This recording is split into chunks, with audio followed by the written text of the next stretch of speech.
Mesdames, Messieurs, bonjour et bienvenue à cette édition des Géopolitique internationale sur Afrique Média, la télévision panafricaine.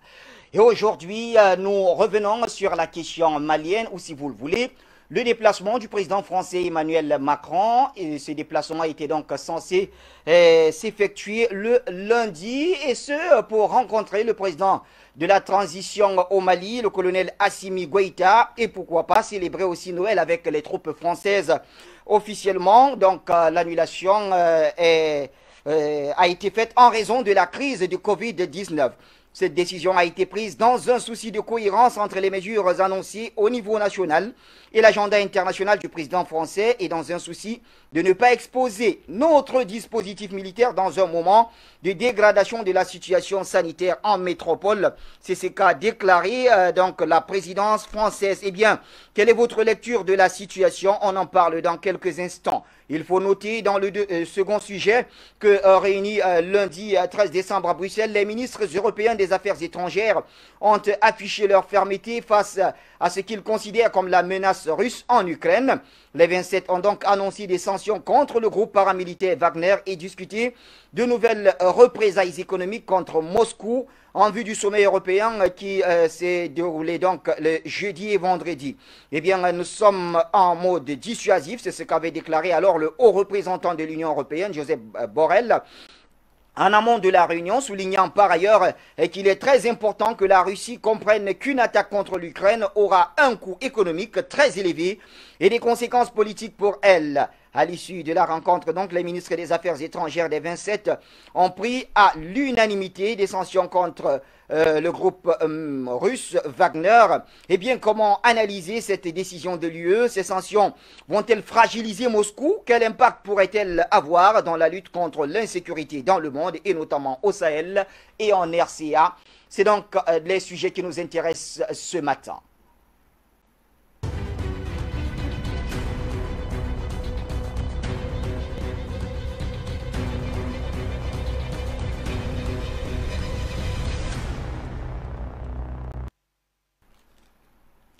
Une fois de plus, bonjour et bienvenue à Géopolitique Internationale. Nos invités sont en place et bien sûr Fabrice Béor est parmi eux. Bonjour Fabrice.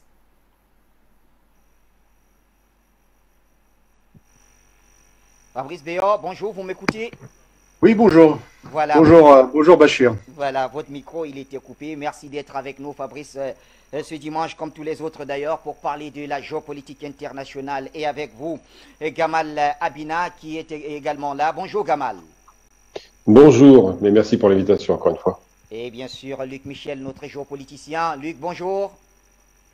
Bonjour Bachir, bonjour à ton équipe et bonjour à nos téléspectateurs. Ils sont nombreux à attendre notre rendez-vous géopolitique chaque semaine. Très nombreux d'ailleurs, Luc, comme vous l'avez très bien souligné. Et bien sûr, nous serons rejoints par notre cher Tarek Mami, certainement au cours de l'émission. Et pendant ce temps, ouvrons donc la thématique avec, bien sûr, Luc Michel. Luc, on parle ici de Emmanuel Macron qui devait se rendre à Bamako, rencontrer le colonel Assimi Goïta et par la suite célébrer Noël avec les troupes françaises sur place. Finalement, décision, je vais dire, visite annulée, et on brandit ici la question de Covid-19. Est-ce qu'il y aurait d'autres raisons? Sinon, quelle est votre lecture de la situation? Écoutez, Libération à Paris, qui est le journal principal des réseaux de Georges Soros, s'est moqué de Macron. Il a dit que c'était un prétexte, que la réalité, évidemment, c'était le rendez-vous manqué avec Assimi Goïta. Macron, évidemment, se fait encenser comme Jupiter, mais Jupiter est tombé de l'Olympe. Ce qui est en train d'être changé, c'est le rapport de force dans toute l'Afrique. Pas seulement celui de Macron, mais également celui des Américains. Et c'est d'ailleurs un seul sujet avec les sanctions contre Wagner. Il faut comprendre ce qu'est l'Union européenne, ce qu'est la France.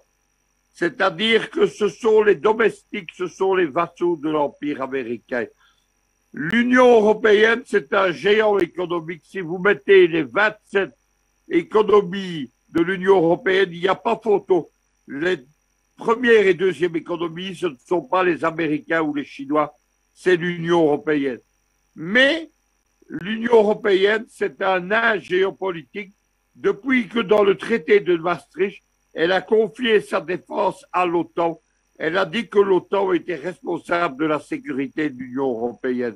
C'est donc un nain géopolitique et depuis, l'Union européenne, c'est un projet géopolitique morné. Il n'y a plus personne qui y croit.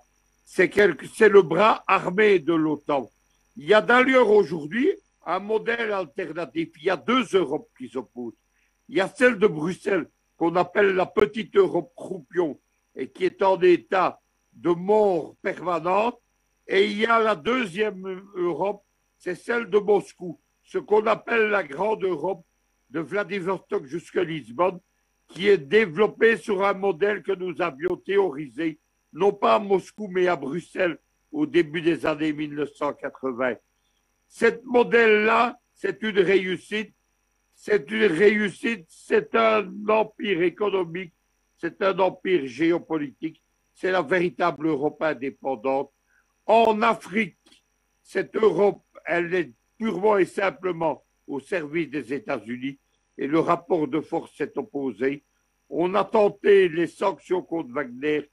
Il faut quand même constater quelque chose, c'est que ce 15 septembre, parallèlement aux sanctions de l'Union européenne, ça a été la voix de son maître, c'est-à-dire que les véritables donneurs d'ordre, c'est le State Department, a produit une longue note de plusieurs pages sur les sanctions et les sanctions contre Wagner. Tout cela n'a rien donné. C'est une impuissance de la France, de l'Europe et des États-Unis. Wagner va s'installer en Afrique. Et dans le cas de la Centrafrique et du Mali, il a fait fuir les Américains. C'est cela la réalité. Le changement du rapport de force, il est complet et absolu. D'un côté, il y a un axe Alger, Bamako, Moscou, et également Bangui, Moscou. De l'autre côté, il y a ces pays de l'OTAN et ces États-Unis qui tentent désespérément de garder l'Europe risque néocoloniale sur le continent, ce qui marche de moins en moins. Rapport de force, c'est ce que nous dit Luc Michel. Gamal Abina, quelle est votre lecture de cette situation? Emmanuel Macron qui annule tout simplement sa visite du côté du Mali. Ça rappelle un petit peu le même type de visite qui avait été proposé par le gouvernement Macron lorsqu'ils ont envoyé Le Drian, je crois, ou à Castex, je crois que c'est un des deux, sur Alger, et que ça a été annulé à la dernière minute. Pourquoi? Parce qu'il y a des tensions fortes entre les deux pays, hein, je parle de l'Algérie et de la France, et qu'on retrouve ce même type de tension évidemment au Mali. Alors évidemment, quand on démarre une relation et qu'on arrive on démarre avec déjà un présupposé, vous êtes un dictateur, la démocratie n'est pas respectée, on est très insultant, il est difficile de rétablir le lien diplomatique puisque déjà les termes utilisés sont extrêmement véhéments et bien sûr pas du tout respectant pas du tout les règles de diplomatie internationale. Et à côté de ça, j'allais dire que pour les mêmes raisons qu'on avait trouvées à Alger, à savoir le Covid, on trouve toujours des raisons fantaisistes. Hein. C'est le même genre de prétexte invoqué pour essayer de sauver la face. Mais en vérité, aujourd'hui, ce qui se passe actuellement au Mali est un virage extraordinaire qu'on peut observer qui met littéralement en panique la France. Le Mali, c'est quand même au centre quasiment de la région de l'ex-colonie française, hein, c'est pas rien. Le Mali, c'est un très grand pays, très riche, peu exploité, malheureusement les richesses sont sous-exploitées. Et le Mali est un pivot géopolitique, parce qu'il est vraiment quasiment, quand je dis au centre d'une région très importante, c'est au centre quasiment du Sahel. Il touche la partie nord-africaine, il touche la partie subsaharienne. C'est vraiment une sorte de vrai pivot. Et le modèle politique qui est en train de se présenter au Mali est un modèle qui est aussi un vrai choc pour la France, parce qu'après avoir perdu son influence importante sur la région de l'Afrique centrale, je parle évidemment de la République centrafricaine qui a plus ou moins basculé du côté de Moscou, les Français se rendent compte que les Russes commencent, avec les Chinois évidemment et surtout les Russes, commencent à se positionner dans la région. Donc ces deux grands précarés de l'ex-empire colonial français sont fragilisés et c'est la raison pour laquelle, en dépit du fait que Macron a une détestation évidente du pouvoir installé à Assimi Goïta au Mali, il a tenté une avancée. Je pense que la fin de non-recevoir ne vient pas des Français, puisque c'est eux qui ont tendu la perche, elle vient plutôt des Maliens, qui ont certainement, en sous-jacent, certainement discuté avec certainement des officiels français. pas dû s'entendre sur les termes du débat. On savait que le responsable du Mali, le dirigeant du Mali, avait proposé une rencontre qui ne durerait qu'une heure, donc il a posé quand même les termes du débat, et que finalement, ça s'est certainement dégradé, je pense, et puis le rapport géopolitique s'est installé, les Russes équipent de plus en plus l'armée, proposent la formation avec ses fameux coopérants, et on nous sort le fameux hydre de Wagner, qui serait cette espèce de monstre un petit peu impalpable, qu'on a du mal à définir les contours. Alors Wagner, évidemment, est un nom extrêmement connoté, puisque c'est un compositeur allemand qui était adoré par Hitler, et on met ça en Russie. Bon, ça c'est moi ça me fait rire. J'ai pas vraiment réussi à croire qu'un Russe soit suffisamment bête pour aller prendre le nom d'un compositeur allemand, alors qu'ils ont chez eux-mêmes de grandes figures, qu'elles soient culturelles ou musicales, qui auraient pu être Tchaïkovski, pour prendre une caricature, qui aurait pu être le groupe qu'on appelle Wagner. Mais c'est vrai qu'aujourd'hui, la France est en difficulté dans son précaré, qu'elle sent que le glissement va se faire, et que si le Mali bascule du côté de Moscou, donc cette nouvelle guerre froide qui s'installe, eh bien, ils perdront toute la région. Parce que si Moscou soutient les dirigeants du Mali, vont rapporter la paix civile qui n'a jamais été apportée par l'opération Barkhane des Français, et surtout, ils vont renforcer les liens économiques et politiques entre ces deux structures qui vont faire tache d'huile dans la région. Parce que si l'exemple moscovite fonctionne au Mali, fonctionne en Centrafrique et fonctionne après certainement en Éthiopie, ça fera vraiment un axe considérable de pays subsahariens qui vont en rupture dans l'empire colonial. Donc oui, je pense que la rupture est faite du côté du Mali. Je pense que les Français sont sont en grande difficulté. Ils savent plus comment les aborder. Et puis ils sentent bien que si les Maliens s'autorisent à dire aujourd'hui on ne vous parle pas, c'est qu'ils ont un soutien très conséquent de la part du bloc de l'Est. De notre cher Gamal Abina, Fabrice Béor. Fabrice, la présidence. Alors là, il faut noter, si l'on s'en tient à ce qu'ont dit vos prédécesseurs, Covid-19, c'était juste un prétexte. Mais la présidence avait quand même souligné que l'organisation de cette rencontre était difficile. Emmanuel Macron voulait qu'il participe également les présidents en exercice de la CEDEAO, Nana Akufo-Addo, et bien sûr le président du G5 Sahel, Mohamed Idriss Déby Itno. Un format, il faut le rappeler, que avait rejeté les autorités maliennes qui souhaitent un entretien bilatéral. Ou c'est ça, ou c'est pas ça.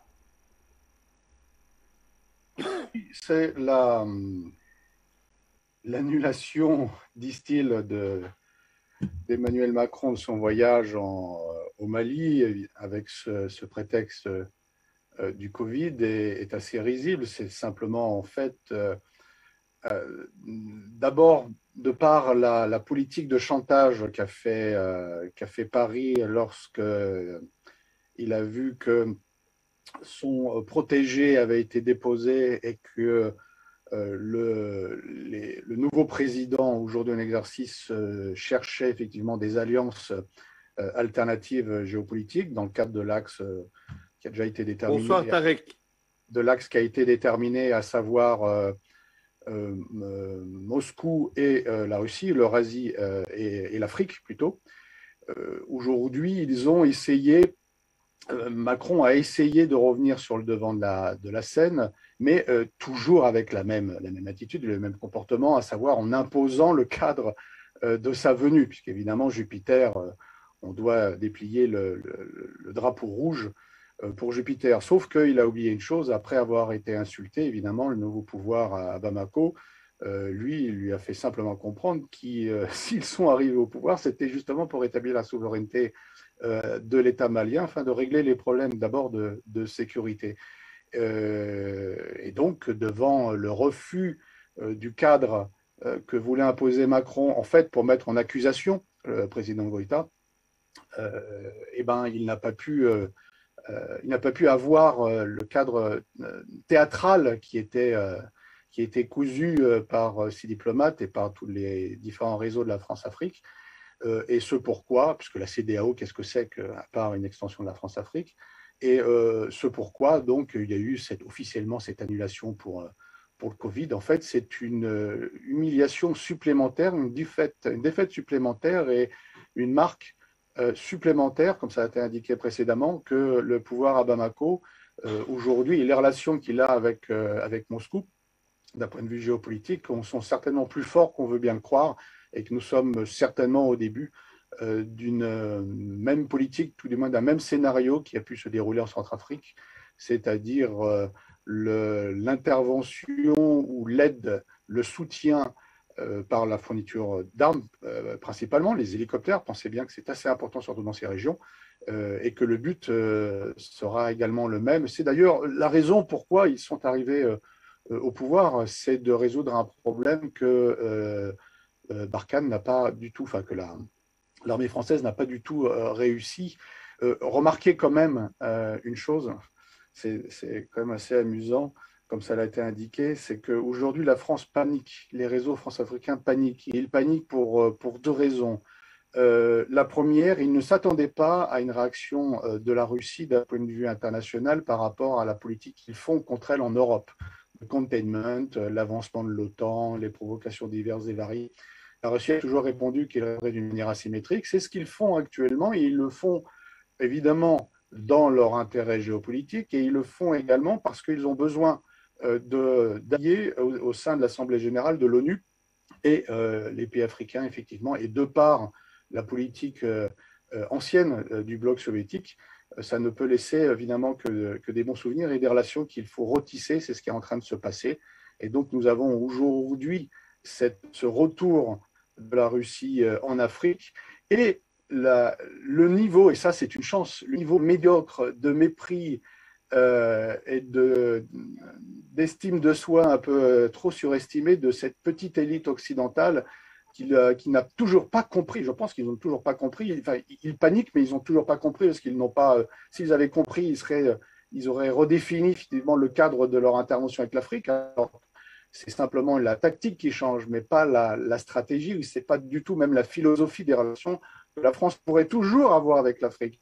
Mais l'Afrique de papa, l'Afrique coloniale, l'Afrique post-coloniale, la France-Afrique, c'est en voie en tout cas pour la France-Afrique, même si elle est toujours présente, on assiste au début de sa petite mort.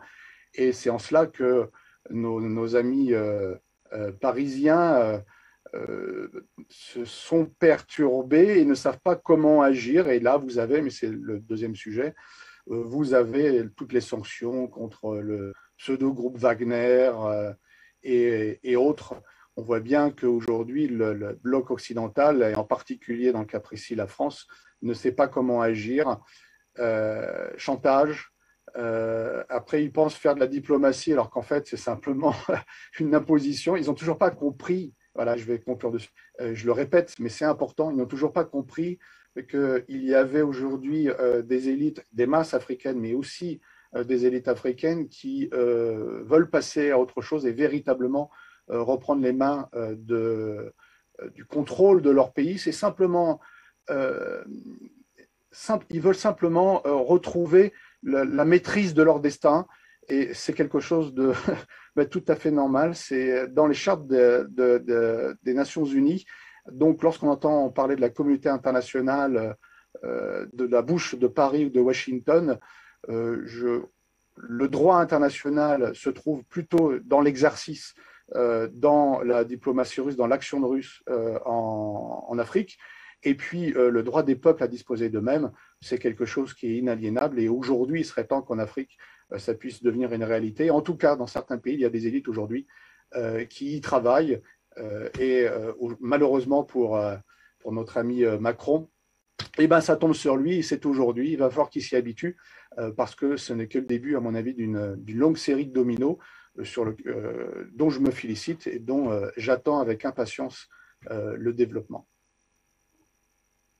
Avec impatience, hein, Fabrice Béor, et nous sommes rejoints par Tariq Mami. Tariq, bonjour. Merci de nous rejoindre au moment où nous parlons justement de ce premier sujet. Quelle est votre lecture de cette annulation de la visite d'Emmanuel Macron à Bamako? Alors, en tout cas, l'Élysée a brandi la raison Covid-19. Est-ce qu'il y aurait d'autres raisons en dessous de 4? Alors, bonjour, merci pour cette nouvelle invitation dominicale. À mes collègues du jour sur vos écrans et pour vos auditeurs. Je ne veux pas faire ce qu'on dit dans le langage juridique de la réitération. Mes collègues ont dit l'essentiel. Donc, de mon côté, je rajouterai que nous sommes aujourd'hui dans le monde, et non pas en France ou en Afrique, mais dans le monde, dans un moment de changement de géostratégie Alors, en général, ces moments sont très difficiles pour ceux qui dominent le moment et plus simple, j'allais dire, pour ceux qui veulent rentrer sur le damier, parce que ceux qui dominent le damier ont tout, et toute pièce du damier perdu est un moins, mais pour le rentrant, lui, il n'a rien sur le damier, donc qu'il en prenne 1 ou 10 ou 20 sur les 100, c'est toujours ça de prix. Nous sommes dans un moment de changement de géostratégie entre la France et ses anciennes colonies, entre l'Occident en général, l'Afrique en particulier, et les choix de partenaires avec lesquels l'Afrique va travailler, qui rappellent, pour ce nous en avons déjà parlé ici il y a quelques semaines, la période de 1956, quand il y a eu l'émergence en termes de géostratégie de changement de l'Union soviétique de l'époque et des États-Unis, qui avaient évincé du Moyen-Orient et du monde les deux anciens empires coloniaux qui étaient la Grande-Bretagne et la France. Et quand la Grande-Bretagne et la France et Israël ont attaqué l'Égypte, parce que le président Nasser, à l'époque, avait nationalisé le canal de Suez, il pensait être encore les maîtres du monde et décider tout seul de ce qu'il voulait, et les deux nouveaux empires, l'Union soviétique et les États-Unis, les ont sommés de partir, et ça s'est arrêté, comme ça a commencé, ça veut dire très vite. Nous sommes dans le même moment, et nous sommes dans le même moment de changement des géostratégies, avec donc une Chine dont on parle moins parce qu'elle utilise un autre power pour rentrer en Afrique, plutôt l'économie, plutôt un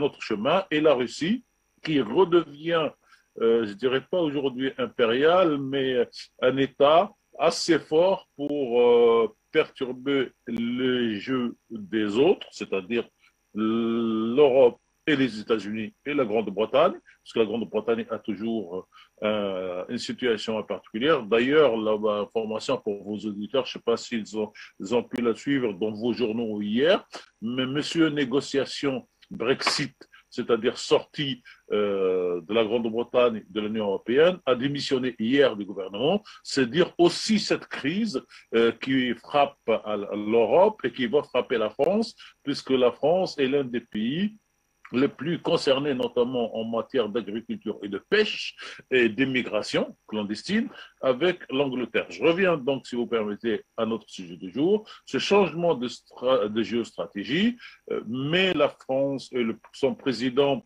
qui est dans une situation particulière. Nous sommes à 3 mois d'une élection présidentielle et toute critique ou toute faute commise ou toute analyse que les citoyens prendraient pour un acte de faiblesse peut l'affaiblir dans le sondage et pour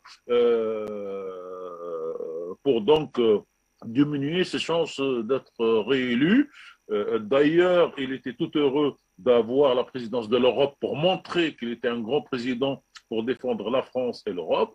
Et là, cette affaire malienne vient perturber les jeux. Alors, pour revenir strictement sur la manière malienne, quand on fait de la politique,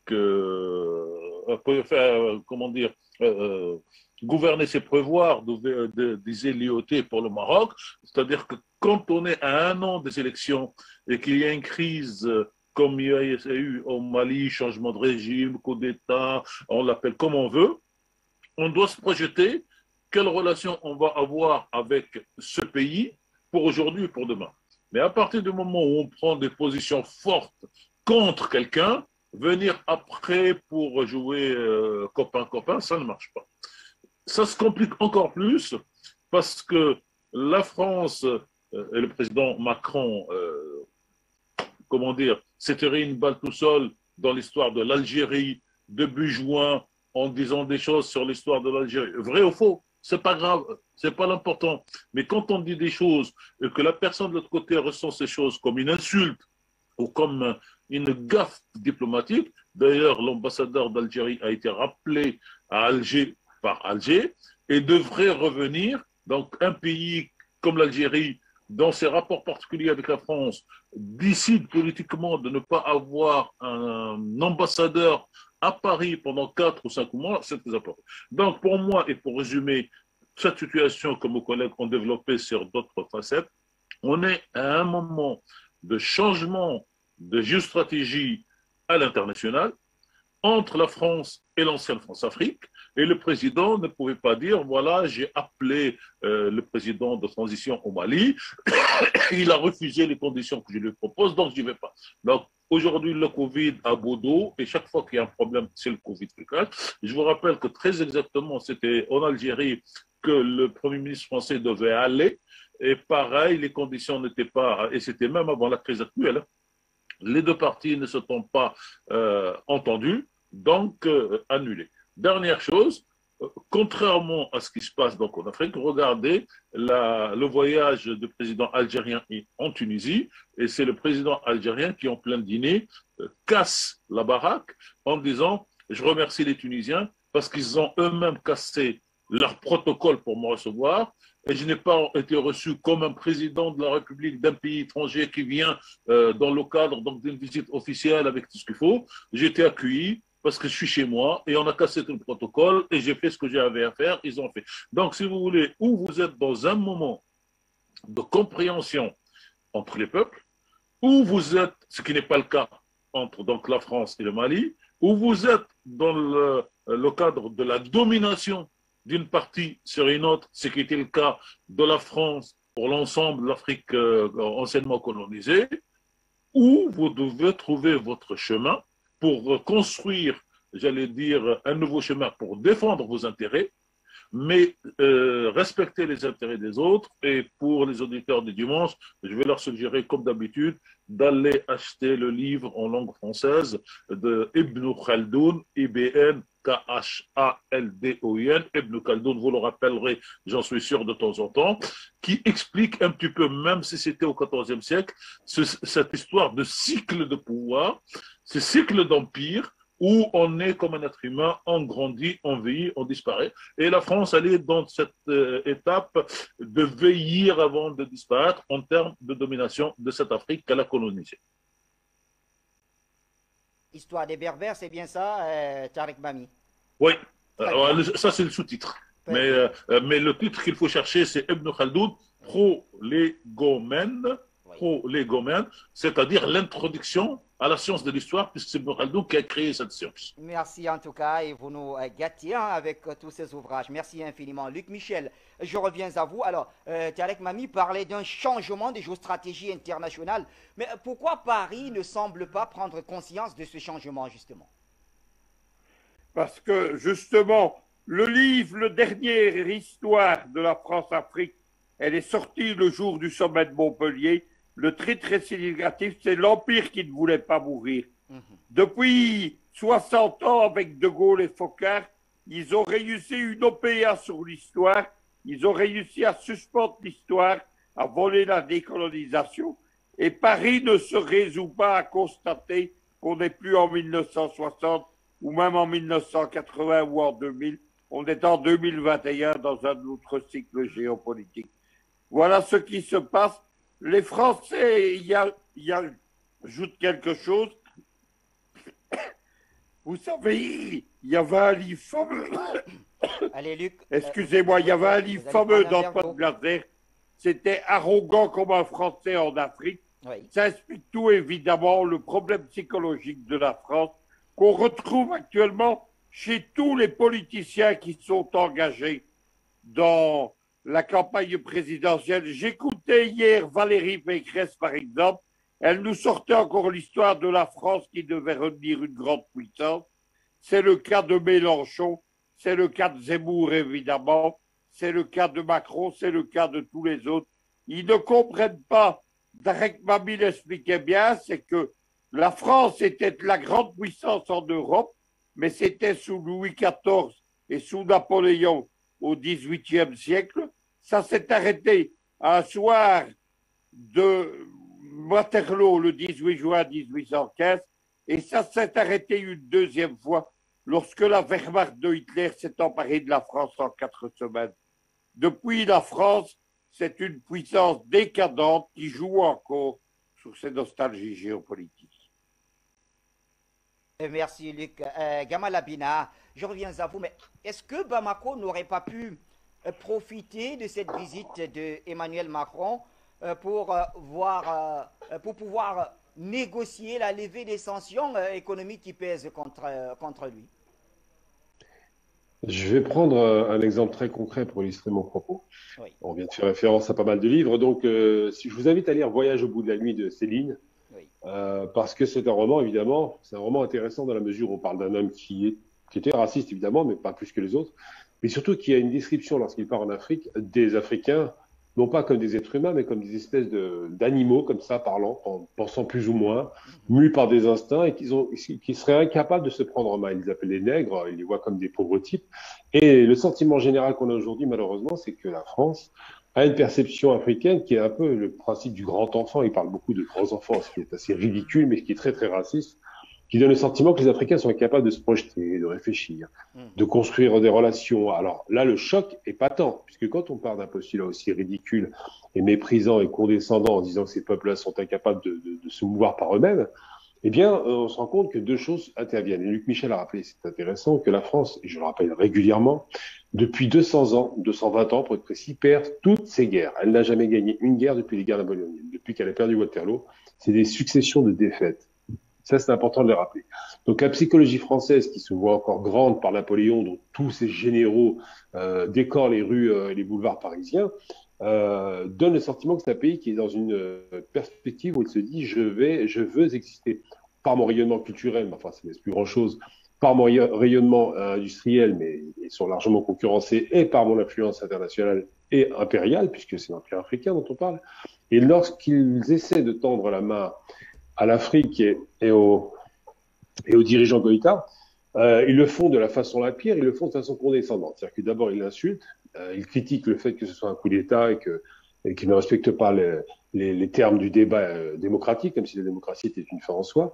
Et puis ensuite, ils essaient en perdant la main, en se rendant bien compte que les Russes ont rempli rapidement le vide, ils essaient de revenir. Alors, les sanctions économiques françaises me font rire dans la mesure où d'abord, c'est un pays extrêmement pauvre, et puis ça ne fera pas beaucoup de différence en vérité. S'il y a un partenaire autre qui intervient à la place de la France, la compensation est immédiate. Et puis un pays qui est fragilisé comme la France économiquement veut sanctionner un autre pays, bon, c'est ce que ça signifie. Mais c'est vrai que la tentative de recréer du lien artificiel, parce que ce lien serait purement artificiel vu les noms d'oiseaux qui se sont échangés, cette tentative me paraît hautement fantaisiste et pas très sérieuse. Alors, qu'est-ce qu'on observe? Le déclin d'un empire. L'Empire français a décliné avec les premières guerres contre la Prusse. Cet empire a continué à décliner ensuite avec la chute de Napoléon. Puis elle a poursuivi son déclin avec la perte de l'Alsace et la Lorraine, donc de son territoire. Puis elle a poursuivi son déclin avec la perte de la guerre contre l'Allemagne en 14-18. C'est pas les Français qui gagnent, évidemment, ce sont encore les Anglo-Américains et les Canadiens. Puis elle poursuit son déclin avec ces 4 ou 6 semaines de campagne de la Wehrmacht en 40, où à nouveau elle se fait humilier. Et puis 15 ans plus tard, le démarrage de la guerre d'Algérie, après qu'elle ait perdu l'Indochine, qui continue à marquer un déclin militaire. Donc la France comprend bien que la politique de la canonnière n'est plus à l'ordre du jour, on n'a pas les moyens. Et il lui reste quoi? Il lui reste son influence politique et le porte-monnaie. Alors le porte-monnaie, c'est quoi? C'est le franc CFA. Cette monnaie de singe qui est imprimée pour contrôler la région. Alors ils vont transformer le franc CFA dans un autre nom, mais ça reste le même principe. Et l'autre politique, c'est celle des sanctions économiques. Sauf que le géant économique qui était la France, et ça l'a été puisqu'il y avait un empire, n'a plus les moyens de ses prétentions. Donc aujourd'hui, le bras de fer lui est pas favorable. Et au lieu de revenir sur un terrain de raison et de se dire que finalement le partenaire qui est en face d'elle, en l'occurrence, je parle des subsahariens puis de l'Afrique en général, est un partenaire qui devient solide, qui va se renforcer, qui ne fera que se renforcer, et qui a le choix aujourd'hui du multilatéralisme, donc le choix de ses partenaires économique et militaire, eh bien, au lieu de se dire que ce pays va commencer à se développer, qu'il faut travailler de concert avec lui en respectant les principes de ce pays, en ne donnant pas de leçons, parce qu'il y a toujours cette arrogance française qu'on a toujours connue, hein, c'est pas d'hier, eh bien non, il reste sur le même paradigme. On continue à fonctionner avec les vieux principes des réseaux Focard, de la France-Afrique, et de ce rapport néocolonialiste qui avait été dénoncé par Boumedienne. Et donc, néocolonialisme économique, je précise. L'économie ne faisant pas tout, ce qui doit entrer en considération aujourd'hui, c'est la dignité. Et j'ai déjà dit plus d'une fois, l'Occident, au sens large du terme, a perdu le sens du mot honneur. C'est-à-dire que la parole donnée n'existe pas, la signature d'un contrat n'est pas respectée, on l'a vu avec les États-Unis et puis l'Iran, et surtout, l'honneur, c'est de regarder quelqu'un en face et d'être honnête avec lui, de lui parler sincèrement et d'arrêter de se moquer de lui en le prenant pour un imbécile. Donc c'est vrai que, quelles que soient les manœuvres que Paris pourrait faire par rapport au Mali, ce rapport condescendant existe, c'est vrai, mais là, il vient de se prendre une véritable humiliation parce qu'effectivement, l'annulation pour des on l'entendra bientôt, de ce voyage est un rapport très difficile pour les Français, parce que la grande puissance française, l'arrogance française, qui va être mis en difficulté par le petit Malien, ça ne passera pas. Donc, ce qui est rassurant de l'autre côté, c'est que le Mali, s'il est capable de faire cela, c'est qu'il a des alliés qui commencent à se nouer de façon très solide. Et surtout, et je le répète tout le temps pour tous les Africains, au sens large, un pays n'est viable que s'il a une armée forte et des alliances fortes.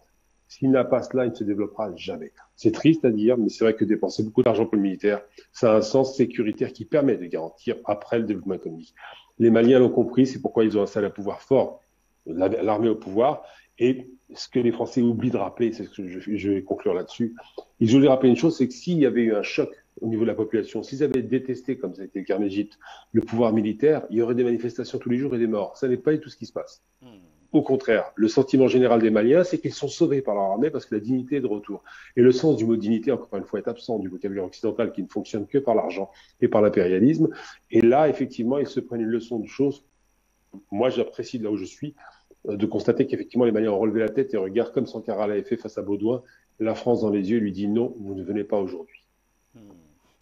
Merci, donc, Gamal. Eh bien, vous envoyez, vous également, nos téléspectateurs à aller lire Voyage au bout de la nuit de Louis-Ferdinand Céline. C'est bien ça l'ouvrage. Absolument. Eh bien, oui, c'est ça. Oui, Luc Michel nous a conseillé ce livre de 25 auteurs, L'Empire qui ne voulait pas mourir. C'est une histoire de la France-Afrique. Dont le porte-parole est Thomas Borrell. Et pendant ce temps, Ibn Khaldoun aussi est à lire. Alors, Fabrice Béor, j'en viens à vous à présent. Est-ce que cette annulation du voyage d'Emmanuel Macron pourrait avoir d'autres conséquences supplémentaires sur le Mali, je vais dire sur le théâtre des opérations ou même sur le plan diplomatique?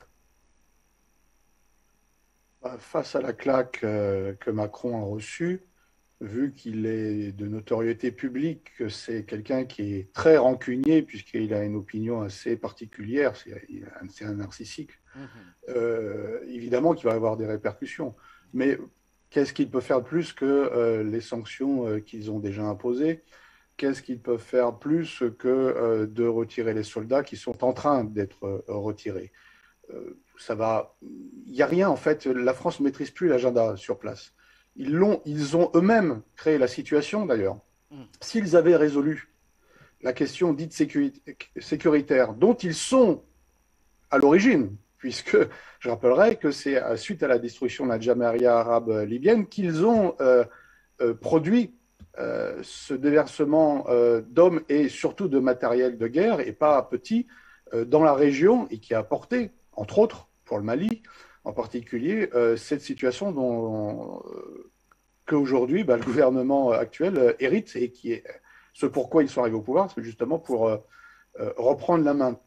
Donc, depuis, ils n'ont pas réussi, soit parce qu'ils ne le veulent pas, soit parce qu'ils en sont incapables. À mon avis, c'est certainement un mélange des deux. Il n'y a jamais une seule raison à une cause. En tout cas, peu importe, le résultat, c'est qu'il n'y a pas de maîtrise, qu'ils ont cru pouvoir toujours tenir la barre au Mali, ils l'ont perdu. Les interstices qu'ils ont laissés avec leur chantage en disant je m'en vais, les Russes s'y sont immiscés et aujourd'hui ils sont coincés à leur propre jeu. Fabrice, une relance peut-être avec la question d'un de nos téléspectateurs, c'est dans la logique de ce que vous êtes en train de dire.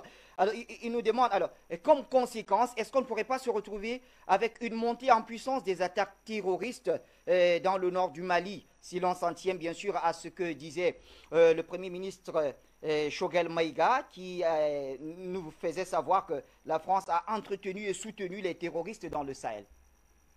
Est-ce qu'on ne pourrait pas se retrouver avec d'autres conséquences, c'est-à-dire de nombreuses attaques qui vont se multiplier dans la région? C'est l'appel qui avait été indiqué par les autorités maliennes, que ce départ précipité et non coordonné des militaires français dans la région ouvrirait effectivement la voie aux groupes terroristes. C'est-à-dire qu'ils sont venus dans la région pour combattre le terrorisme qu'ils ont nourri par leur agression et la destruction de la Jameria. Je le rappellerai toujours, qui a fait, selon leurs propres chiffres, plus de 100 000 morts sur une population de 5 millions. Faites le ratio et vous allez voir le nom, mais ça, c'est pas grave. On n'en parle pas, c'est la grande liberté, vous savez, le grand discours de BHL et compagnie habituel. Bon, on en reviendra peut-être, mais puisque quand on va parler le prochain sujet, je pense je vais aborder ce charmant personnage aussi. Mais en tout cas, la situation, c'est qu'aujourd'hui, oui, en partant de cette façon-là, comme un petit garçon qu'on a rabroué, va certainement offrir des possibilités au groupe terroriste de pouvoir reprendre main. Mais à ce moment-là, s'ils ne veulent plus s'occuper de cela, ils devraient le faire en bonne intelligence avec le gouvernement malien, avec l'armée malienne et avec les nouveaux partenaires du gouvernement malien. Mais bien évidemment, ils ne le feront pas. Ils pratiqueront la politique de la terre brûlée. En cela, ils démontrent deux choses. À l'Afrique, que ce n'est pas un partenaire sérieux et qu'il n'y a toujours pas de volonté de réinitialiser les rapports entre la France et ses anciennes colonies. Tout du moins, les élites ne sont pas prêtes à ça, celles qui sont au pouvoir, puisqu'il y en a certaines, à mon avis, plus intelligentes qui ont compris qu'il fallait passer à autre chose, mais elles ne sont pas au pouvoir, celles-ci. Et puis la deuxième chose, c'est une insulte également à l'armée française, aux soldats qui sont morts là-bas pour soi-disant défendre l'Afrique et la France par intermédiaire du terrorisme, c'est-à-dire qu'ils sont morts pour rien, puisque aujourd'hui, ils vont quitter le terrain en laissant la possibilité, effectivement, au groupe terroriste de pouvoir temporairement reprendre le pouvoir dans certaines localités. C'est la démonstration parfaite, pour conclure, c'est la démonstration parfaite de l'ignominie d'une bête qui gémit encore lorsqu'elle est en train de mourir et qui fait toujours des sales coups. Il est plus facile d'être, pour faire très simplifié, même naïf, mais il est plus facile de se vautrer dans la méchanceté que dans la bonté. Il est plus facile de faire une politique de terre brûlée que de reconnaître ses erreurs, de reconnaître la situation précédente doit changer et donc d'arriver à une certaine critique de soi. Je parle de la France-Afrique et de ce qui peut rester des lambeaux de l'impérialisme français. Mais ça, aujourd'hui, on est toujours dans le cadre occidental qui reste accroché à à ces vieux lambeaux, comme d'ailleurs avec son idéologie de la guerre froide. Ils n'ont toujours pas compris qu'on était passé à un autre stade de la recomposition géopolitique mondiale. Mais ce sont des éléments qu'il faut prendre en compte. Ce sont effectivement encore les quelques scories de cet ancien rapport de domination, mais c'est vraiment toujours les derniers moments qui sont qui peuvent être les plus dangereux, mais ils vont être. C'est vraiment le passage obligé pour que la nouvelle alliance que font beaucoup de pays africains, que vont faire, j'espère, beaucoup de pays africains demain avec le bloc entre l'Afrique et le bloc eurasien, c'est celui-ci qui va permettre aux pays africains de retrouver tout, ou j'espère, tout ou partie, comme on dit, de leur souveraineté, puisque comme ça a été rappelé, aujourd'hui on est dans une question sécuritaire, mais c'est la base de la question sécuritaire pour retrouver sa souveraineté. La souveraineté permet d'utiliser ses ressources, et ses ressources, pourquoi? Pour le développement économique et pour son peuple. Et la France, qui aujourd'hui, dans l'élection présidentielle, a comme sujet central l'immigration, si tant est qu'elle voudrait effectivement limiter cette immigration, peut-être faudrait-il qu'elle réfléchisse sur le pourquoi de cette immigration. Et le pourquoi, c'est certainement en grande partie son attitude vis-à-vis de ces anciennes colonies qui ne leur permettent pas de se développer. Et quand on cherche à avoir une vie meilleure et qu'on n'a pas de perspective dans son pays, évidemment, on s'en va jamais avec la fleur au fusil, comme on dit, ou avec la gaieté de son pays. Donc, faudrait-il encore que les élites françaises soient un peu cohérentes. Mais la cohérence dans un monde occidental en décadence aujourd'hui, je crois que avec ce qui se passe même en France avec la coronafolie, je pense qu'on est dans une autre dimension. Donc, vraiment, je conclus. Oui, à la question de nos téléspectateurs, certainement, il y aura quelques moments plus que désagréables dans le Nord. Pour autant, je pense que vous imaginez bien, autant le gouvernement malien que son nouveau partenaire russe, voire même chinois, ne vont pas là-bas sans y avoir réfléchi. Vous voyez bien le résultat et ce qui s'est passé d'une manière crescendo Centrafrique. Je pense que le Mali peut faire confiance à ses nouveaux partenaires et je pense que le Mali a fait le bon choix.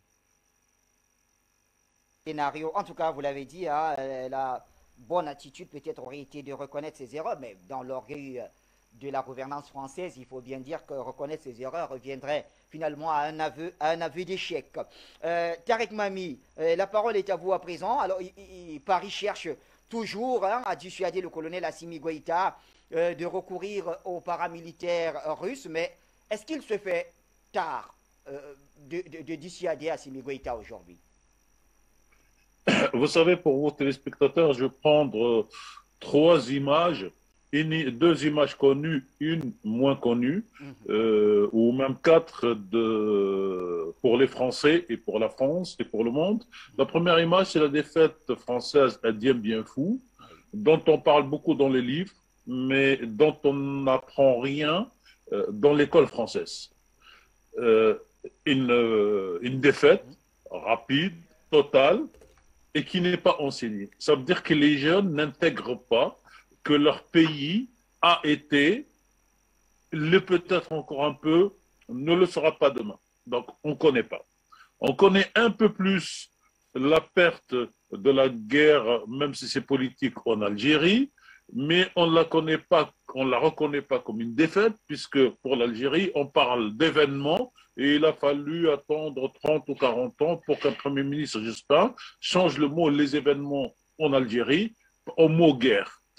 Et surtout, il y a deux images qui parlent à n'importe quel citoyen, aujourd'hui à travers le monde, parce qu'elles ont été documentées par une vidéo, à chaque fois, de quelques secondes, ou par une photo de quelques secondes, qui explique la réalité. La première, c'est quand les Américains vont quitter le Vietnam avec cet hélicoptère, avec tous ces gens qui s'est s'accrochés pour partir. Ça, pour les gens, c'est la défaite américaine à cet instant, à ce lieu, que les gens entérinent. Après, les Américains ou le colon en tirent la conséquence ou pas. Les Américains ont l'art de pouvoir réécrire l'histoire à travers le cinéma. Et donc, tous les premiers films sur la défaite américaine sur le Vietnam ont été des films de gloire, un peu comme Rambo en Afghanistan. Et après, petit à petit, d'autres films sont venus montrer les dégâts et l'échec et la perte de cette bataille. Et même si c'est pas, je ne sais pas si c'est enseigné dans des écoles américaines ou pas, dans le collectif ou dans le subconscient américain, les Américains ont perdu la guerre du Vietnam. Admis, on passe à autre chose. Donc, il n'y a plus aucun candidat qui vient se présenter pour dire voilà ce qu'on va faire avec le Vietnam, comme fait aujourd'hui la France. Avec le Mali, j'essaye de tenir les deux bouts de raisonnement que je développe.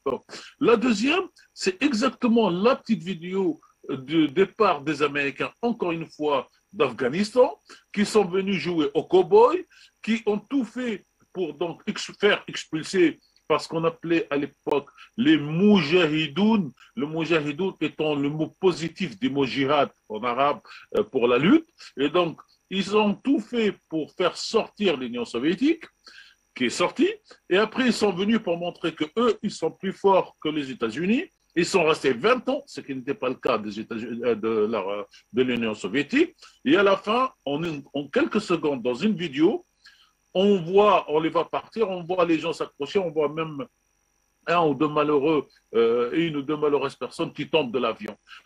Ce moment-là n'existe pas dans les relations entre la France et l'Afrique, la France et le Mali. Donc, cette image qui est une réalité du moment, qui devient le marqueur de la perte, de la défaite, et donc qui oblige ceux qui sont au pouvoir de réfléchir malgré eux, n'existe pas dans ces relations-là.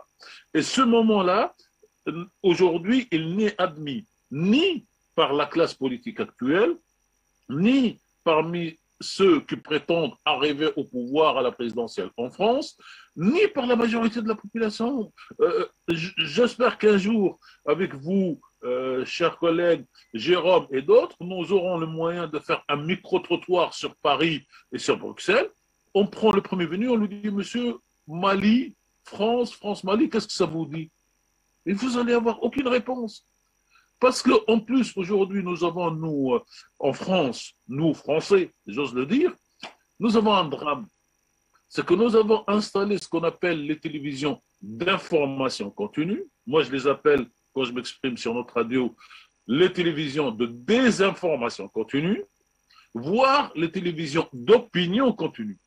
Et dans ces télévisions de désinformation et d'opinion, on ne parle que du sujet qui intéresse, j'allais dire, le patron de la chaîne, ou les chroniqueurs autour de la table. Le mot Mali n'existe pas. Quand est-ce que vous entendez Mali sur ces télévisions-là?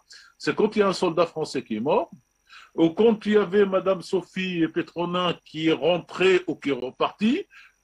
C'est pas de la politique, c'est pas de la pédagogie, personne n'en parle. Et donc vous avez à la fois un trou mémoriel, je vais peut-être inventer ce mot ce matin qui me vient comme ça à l'esprit, nous avons un trou mémoriel sur les relations entre la France et ces anciennes colonies, et nous n'avons pas à ce jour en France fait la démarche que les Anglais, qui sont toujours plus malins que les autres, ont fait en se retirant de leur colonie, mais en gardant une espèce de Commonwealth, et donc qui sont vus dans certains pays comme l'Australie, par exemple, ou le Canada, plutôt comme des partenaires positifs qui ont su changer de pied.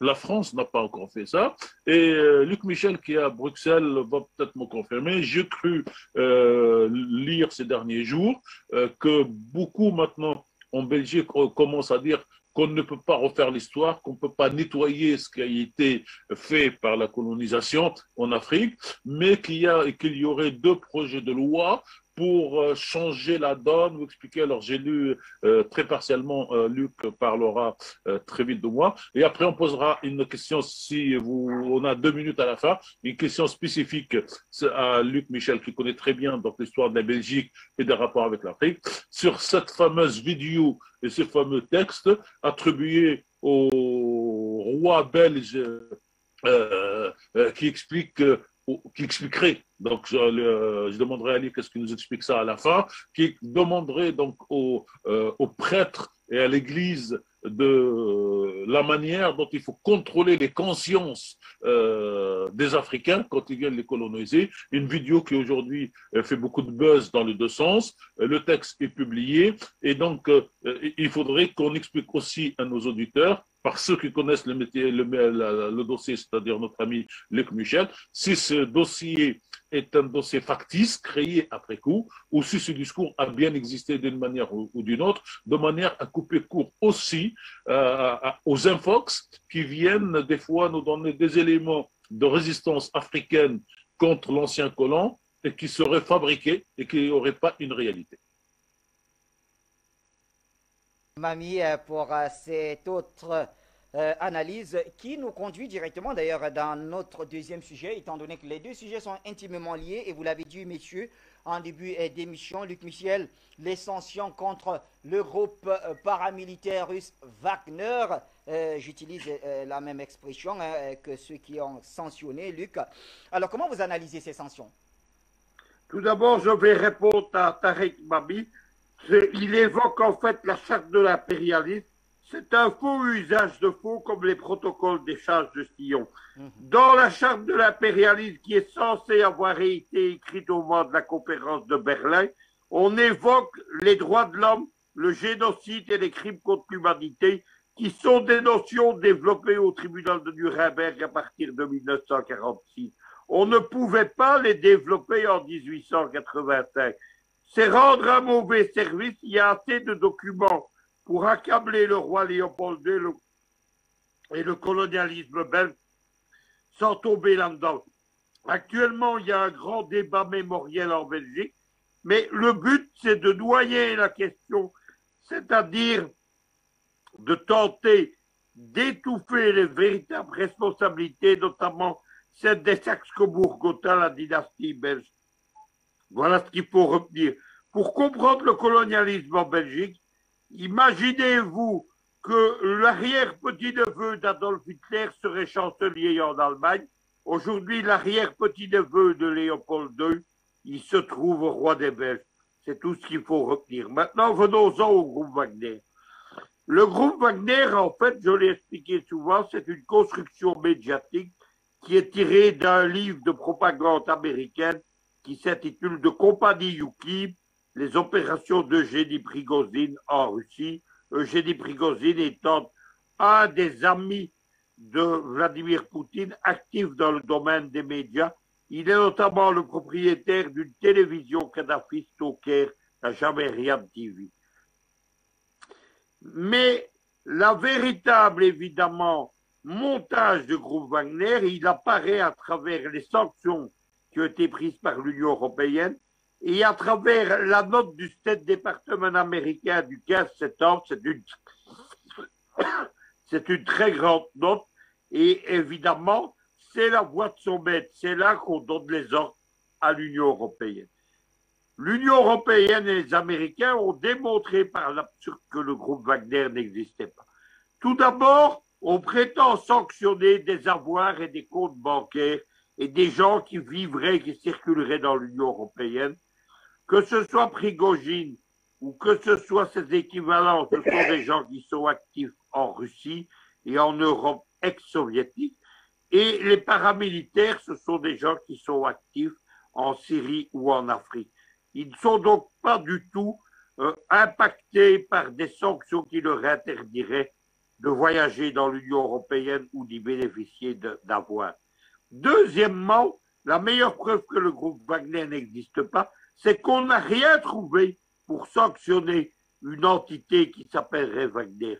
On a dû prendre 3 trains de sanctions, les sanctions sur le Donbass, les sanctions sur la Syrie, les sanctions sur l'Afrique, pour trouver matière.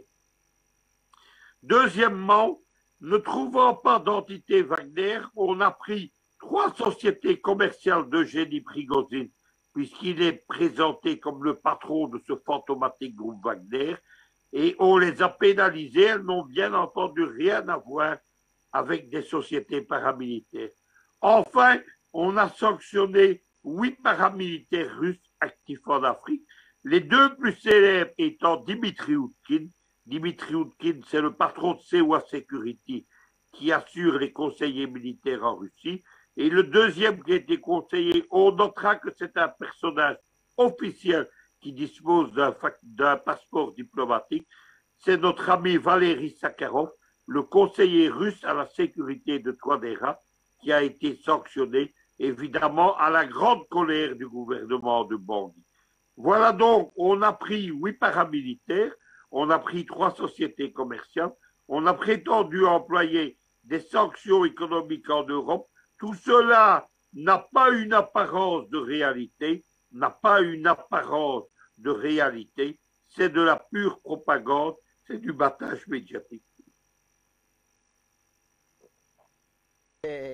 Voilà, tapage médiatique, c'est ce que nous fait savoir Luc Michel. Gamal Abina, alors si le groupe Wagner n'existe pas vraiment, à quoi joue l'Union européenne dans ce cas? Puisque dans vos propos également, vous nous avez dit quand même que si effectivement Wagner existait, les Russes auraient pu prendre un tout autre nom qui est russe. Alors à quoi joue l'UE? L'Union européenne joue son bateau. D'abord, il y a une solidarité de fait politique très faible, parce qu'il n'y a pas vraiment de politique européenne, mais bon, il y a une solidarité impériale européenne. Qu'est-ce que je veux dire par là? Je veux dire qu'on a vu plusieurs fois des actions politiques très fortes de l'Union européenne, quand par exemple il s'agit au Maroc à l'époque, il y avait eu l'armée marocaine qui a pris le contrôle de 2-3 rochers sur sa côte. L'Espagne a envoyé ses forces et l'Union européenne immédiatement dit derrière, nous soutenons, quoi qu'il arrive, l'Espagne. Donc l'Union européenne joue quoi? Joue la carte de sanctions parce qu'elle est ennuyée. D'abord, c'est effectivement l'extension naturelle et géopolitique des États-Unis. L'Union européenne, c'est quoi? C'est l'Europe qui n'a pas été conquise par par les nazis, qui a été conquise par les nazis, mais qui n'a pas été conquise par les Russes, excusez-moi. Et surtout, c'est l'Europe qui a perdu la guerre et qui finit par remporter la guerre avec le soutien des Américains. Ils avaient créé d'abord l'OTAN, à un moment où Churchill parle d'un mur qui va s'abattre sur l'Europe, le rideau de fer. Mais cette Union européenne va finalement s'élargir après la chute de l'Union soviétique en 92. La chute de Berlin, puis du mur de Berlin, de l'Union soviétique. Et donc l'Union européenne va s'élargir. D'abord l'Allemagne de l'Est et de l'Ouest sont réunifiés, donc ils deviennent de fait le bloc occidental. Ensuite la Pologne, ensuite les pays d'Europe centrale, puisqu'il faut se rappeler quand même que l'Europe, c'est pas un bloc, c'est 3 blocs. C'est l'Europe occidentale d'un côté, donc toute l'Europe côtière atlantique, l'Europe centrale des vieux empires, et l'Europe orientale de la Russie et des pays slaves, en substance, hein, très, très rapide. Et donc cette Europe-là a gagné du terrain sur les Russes quand elle s'était affaiblie à l'époque de Poutine, qui était un alcoolique notoire et qui avait vraiment liquidé la Russie sur tous les fronts, sur le plan économique avec les oligarques, sur le plan militaire avec la destruction du pacte de Varsovie, mais surtout sur le plan sécuritaire. Il avait laissé littéralement son... Eltsine, Yamal, pas Poutine. Ah, Eltsine, excuse-moi, mais Boris Eltsine. L'alcoolique Boris Eltsine. Oui, c'est vrai que j'oublie son nom tellement le personnage était insignifiant. Son seul fait d'arme, c'est de monter sur un char à l'époque, ce qui était assez abject. Et donc, ce monsieur Eltsine a liquidé la Russie, et un jour, des analystes politiques, je me souviens plus comment ça s'appelait, je crois que c'est une analyste américaine, il me semble, avait dit, méfiez-vous de ne pas provoquer la Russie, parce que le jour où elle dit pas l'ogre, elle disait l'ours russe relèvera la tête, il va falloir commencer à trembler. Tout où le géant chinois relèvera la tête, il va tomber. Et bien, ce qui se passe, ce qui est extraordinaire, et c'est là où ça devient intéressant, c'est que les Américains ont tellement exagéré jusqu'à conserver l'OTAN, qui n'existait que contre le pacte de Varsovie, jusqu'à conserver, pousser jusqu'aux frontières russes, jusqu'au Donbass, jusqu'à l'Ukraine, la Crimée. Ils n'ont pas arrêté de pousser leur avantage pour littéralement provoquer les Russes, chez eux, quand même, c'est à leurs frontières. Que les Russes ont réagi, ils ont dit on va les stopper. Et les ont stoppés net. Donc il y a eu plusieurs guerres qui ont été remportées sur le territoire russe. On se rappelle de ce qui s'est passé en Géorgie avec l'histoire d'Ossétie. On se rappelle de ce qui s'est passé évidemment en Ukraine. Donc ils ont bloqué, ils leur ont dit la Crimée nous appartient parce qu'effectivement ça appartient historiquement à la Russie. Mais on va arrêter la plaisanterie. Et ensuite ils ont fait un truc assez extraordinaire. C'est pour ça que l'Union européenne quand même se moque des gens. C'est qu'ils ont décidé de créer des groupes qu'on appelle paramilitaires. Alors on traduit, c'est des groupes privés qui garantissent une certaine aide logistique et parfois d'intervention militaire, mais ça arrive très tard. Ça. Ces groupes existent, mais ils ne s'appellent pas Wagner. Ça, c'est une insulte à l'Union soviétique et surtout à la Russie qui a souffert quand même de 26 millions de morts par rapport aux nazis. Il y a bien des groupes qui existent, mais ces groupes-là sont des extensions naturelles, des extensions du pouvoir soviétique, enfin du pouvoir russe, voilà. Et donc l'Union européenne a quand même, je trouve que c'est fort de café, d'oser vouloir sanctionner une organisation comme celle-ci qui finalement reste malgré tout légaliste et ne pas sanctionner Blackwater qui a été pire que tout en termes de crimes, qui sont avérés, les crimes de Blackwater qui continuent aujourd'hui d'ailleurs sous un autre nom, sont avérés. Alors ça dérange l'Union européenne de voir qu'il y aurait des groupes privés parce qu'on privatise la guerre tout comme on commence à faire des guerres sans hommes puisqu'il y a des drones qui arrivent, des drones qui ce sont des avions ou des chars de combat drones, tout ça c'est en train de se mettre en place. Ils trouvent choquant que les Russes utilisent les mêmes méthodes, finalement les Russes font que se défendre de ce qui était fait par l'Union européenne qui poussait son avantage, mais ils ne sont pas choqués par les mêmes méthodes utilisées par les États-Unis qui va bientôt malheureusement, et vous le savez bien, arriver en Europe où on va privatiser la guerre. Pour l'instant on fait surtout des soldats de métier, mais ça finira par être des guerres des interventions militaires, plutôt moins des guerres que des interventions, avec ce qu'on appelle donc des groupes privés. Donc la privatisation de la guerre, et c'est le principe capitaliste finalement, on est en plein dedans. Les Russes utilisent le principe capitaliste cher aux Américains, et ça choque tout le monde. Donc effectivement, l'Union européenne a devrait vraiment avoir honte d'elle-même, et j'ai encore dit que l'honneur, c'est pas leur truc, hein. Ils ne devraient pas trop parler sur ces questions de groupes paramilitaires. Ils ne devraient certainement pas utiliser des groupes qui auraient une connotation nazie, parce que ça, c'est quand même très fort de café quand on sait que, par exemple, en Ukraine, c'est quand même des néo-nazis qui étaient contre les Russes. Et surtout, et c'est le plus important, ils devraient s'abstenir de parler de sanctions ciblées, ils ne savent même pas qu'ils ciblent en fin de compte, parce qu'ils ont trop peur du géant russe, qui si un jour commence à montrer son agacement, risque de les bousculer sur leur propre territoire. Donc aujourd'hui, effectivement, quand l'Union européenne fait ces sanctions, c'est des sanctions purement, j'ai envie de dire, à visée politique, ça va pas bien loin, mais surtout, c'est une posture politique qui est quand même assez hypocrite parce que ces mêmes sanctions, ils ne les appliqueront jamais à leurs propres groupes paramilitaires qui sont en train de se développer. On n'a pas les noms en Europe, mais ils existent aux États-Unis, on les connaît. Et c'est une façon, encore une fois, ils ont perdu la guerre du Vietnam pour une raison. Alors on a parlé de la guerre du Vietnam, ils l'ont perdu pour une raison, c'est parce que l'opinion publique ne supportait plus de voir de jeunes Américains de 18 ans appelés sous les drapeaux mourir pour quoi? Je le dis quand même, pour faire la guerre dans un territoire qui a des milliers de kilomètres des États-Unis pour lesquels ils n'ont aucune part ni intérêt. Eh bien, c'est pareil pour l'Afrique. Aujourd'hui, l'Union européenne se plaint de ce que les Russes viendraient apporter un concours aux chefs d'État africains qui ont été fragilisés pendant 60 ans, pas 3 jours, 60 ans. Et ils font sur un territoire qui ne leur appartient pas. Au nom de quoi l'Union européenne a son mot à dire sur ce qui se passe en Afrique? On aurait aimé l'entendre, l'Union européenne, contre l'invasion de la Libye, par exemple, la barbarie qui a été perpétrée là-bas. L'estimation de 100 000 morts est une estimation basse. Il y a entre 250 000 et 300 000 morts. C'est ça, là, malheureusement, sur un pays qui était entre 3 et 5 millions d'habitants réellement libyens. Ça, c'est l'Union européenne. Donc non, l'Union européenne a beau jeu de parler, mais en vérité, encore une fois, l'indignité le dispute à la bassesse, et je ne prends pas très au sérieux ce genre de sanctions, sachant que l'Union européenne, certes, est un genre économique, mais c'est un nain politique et militaire. Donc ça ne reste pas grand-chose. En substance, il ne faut pas en tenir compte en vérité. Et surtout, on se rend bien compte que l'Afrique commence enfin à prendre son destin en main en choisissant sérieusement ses partenaires qui lui seront.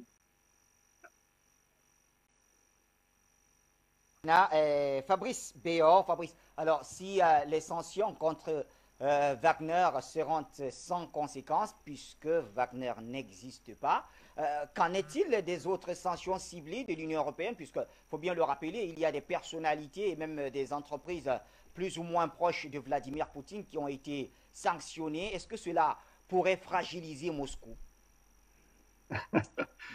Parlons franchement, le groupe Wagner, évidemment, c'est une construction médiatique pour faciliter la propagande russophobe classique des médias de l'OTAN. Maintenant, il existe effectivement des groupes militaires privés, mais la différence avec les groupes militaires privés occidentaux, principalement anglo-saxons, d'ailleurs américains, australiens, c'est qu'ils sont directement, officieusement, sous le commandement directement politique ou directement de l'état-major russe. Ce ne sont pas des mercenaires. Ce ne sont pas des compagnies privées qui viennent et qui vont exterminer telle ou telle population parce qu'ils ont envie de voler telle ou telle banque, comme il s'est passé assez couramment en Irak à une certaine époque. Donc, oui, puis ne parlons pas de l'Afghanistan. Donc, premier point. Deuxième point, comme ça a été indiqué, lorsqu'on respecte la souveraineté d'un État, on n'a pas à mettre son grain de sel dans les relations sécuritaires que cet État voudrait avoir, comme par exemple en Centrafrique, ils se sont offusqués au tout début que le président Touadéra avait pris dans son entourage pour sa sécurité, justement, comme il dit, ces mercenaires du groupe Wagner. Bah, oui, on va dire qu'il avait envie, il avait bien compris que s'il dépassait la ligne et qu'il avait l'intention de la dépasser, en tant que patriote centrafricain, il valait mieux avoir des amis en charge de sa sécurité que des gens qui pouvaient recevoir un ordre contraire et de l'éliminer. L'Afrique a connu nombre de ce genre de situations. Donc aujourd'hui, ils font cette propagande. Je vais vous lire juste un petit paragraphe, c'est très rapide, qui est une déclaration du ministère des Affaires étrangères russe. Il indique: l'hystérie qui s'est propagée en Occident autour de ce thème témoigne avant tout de la jalousie de certaines anciennes métropoles européennes à l'égard des États d'Afrique et du Moyen-Orient, dont elles ont été forcées de reconnaître en leur temps la souveraineté et l'indépendance. Ils indiquent précisément d'une manière, et c'est un langage diplomatique un peu osé, parce qu'en général on va moins loin que cela, mais ils indiquent, bon, vous avez perdu la partie, les pays en question commencent à reprendre véritablement ils ont la volonté de reprendre leur souveraineté, et ben oui, ça vous énerve, mais ça c'est le sens de l'histoire, et vous ne pourrez pas évidemment la contrer de la façon surtout dont vous agissez. Et alors maintenant, pour répondre à votre question, Bachir, alors les sanctions, la Russie en a depuis 2014. Quel résultat cela a eu? 2014, c'est lorsqu'il y a eu le coup d'État américain du Maïdan avec sa piétaille fasciste, nous avons eu donc la tentative américaine, puisque c'était ça le véritable objectif, de la prise de la Crimée par l'US Navy, puisqu'ils avaient même, avant même Maïdan, il y avait déjà un appel d'offres sur le site de l'US Navy pour construire des logements pour marins américains à Sébastopol. C'est assez amusant, hein. Voilà. Et donc, la chronologie est assez amusante, allons-nous dire. Et depuis qu'il y a eu un référendum gagné par une immense majorité de la population sur place, puisque la population sur place est russe, a toujours été russe et est russe, il faut être aveugle pour pas ne le reconnaître. Et depuis, ça a permis à quoi? Ça a permis d'accélérer ce qui des fois est assez lent à bouger en Russie. Ça a permis d'accélérer en fait l'industrialisation de la Russie sur des secteurs où elle ne l'était pas auparavant. Donc les sanctions en Russie, en général, on dit bravo, continuez, puisque c'est une obligation de protectionnisme et qui oblige aujourd'hui tous les secteurs économiques russes à développer des fois des lignes de production qui n'existaient pas auparavant. Alors dans l'agriculture, c'est assez immense.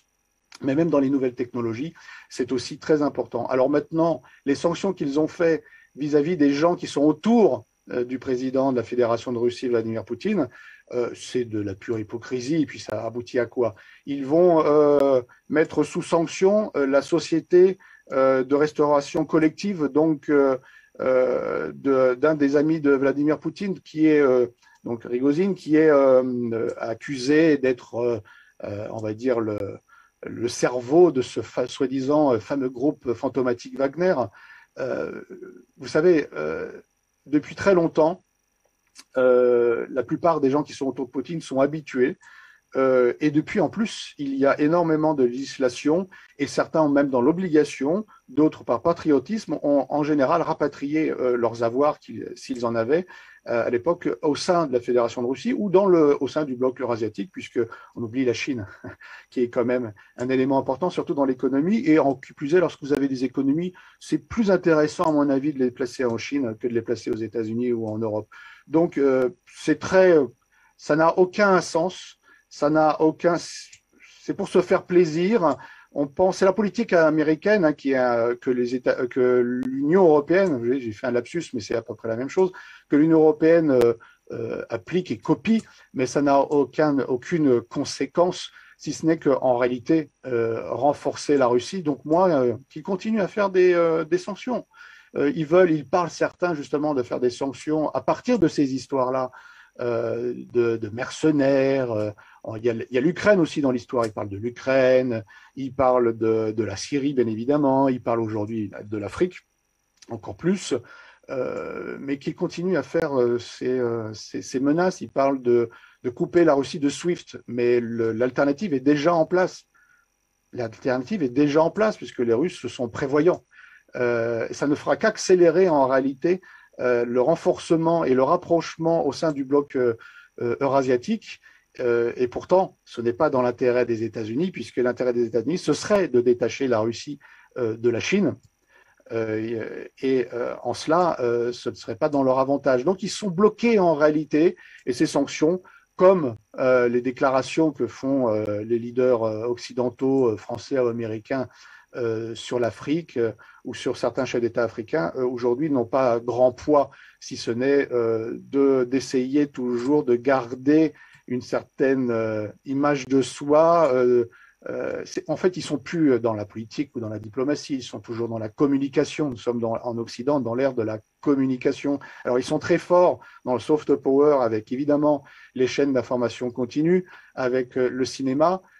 Mais aujourd'hui, avec ce qui peut se passer sur Internet et puis le développement de la crise économique qui arrive, les gens sont quand même un peu plus informels, on nous dire, ou tout du moins doutent un peu plus, donc vont chercher des informations ailleurs. Et je pense que si déjà en Afrique, ils ont perdu cette bataille, ils commencent à la perdre également en Europe. Mais ils ne s'en aperçoivent toujours pas puisqu'ils sont déconnectés de cette réalité. Donc les sanctions, allez-y, continuez. Moi qui vis en Russie, je vois les résultats des sanctions qui existent depuis 2014. C'est très bien pour l'économie russe qui ne fait que de se renforcer et qui aujourd'hui produit, d'un point de vue agricole, des produits agricoles et même du matériel technique et même aujourd'hui certains matériaux de très haute technologie pour leurs avions civils, entre parenthèses, ça ne fait que renforcer, la puissance de demain de la Russie qui redevient une puissance industrielle. J'aimerais bien voir la situation dans 20 ans en Russie, quand on fera une comparaison entre cette Europe aujourd'hui totalement désindustrialisée et qui, dans les produits de l'intelligence artificielle, elle sera totalement dépassée par la Chine en particulier. Donc, les paroles de l'Union européenne, qui est un nain géopolitique, l'Union européenne n'est que la partie civile de l'OTAN, et l'OTAN, c'est l'outil de contrôle politico-militaire des États-Unis sur sa première des colonies européennes, ouest-européennes. Donc, ça n'a pas grande importance, alors que pourtant, l'intérêt de cette Union européenne serait de se détacher des États-Unis et de tendre la main à la Russie, qui avait proposé, et c'est ma conclusion, lorsque Poutine est arrivé au pouvoir, avait proposé de construire une maison commune de Vladivostok à Lisbonne afin de mettre à plat toutes les questions, dont les questions sécuritaires, et c'est-à-dire en fait la fin de l'OTAN, et de créer un espace commun de développement. Pour cela, faudrait-il encore qu'il y ait des gens qui aient conscience de cela et que ce ne soit pas le parti américain qui soit au pouvoir dans la plupart des pays européens. Bien sûr, dernière parole sur ce sujet, c'est avec Tarek Mami. Tarek, est-ce que la Russie dispose des moyens de contre-sanctions face à ces sanctions de l'Union européenne?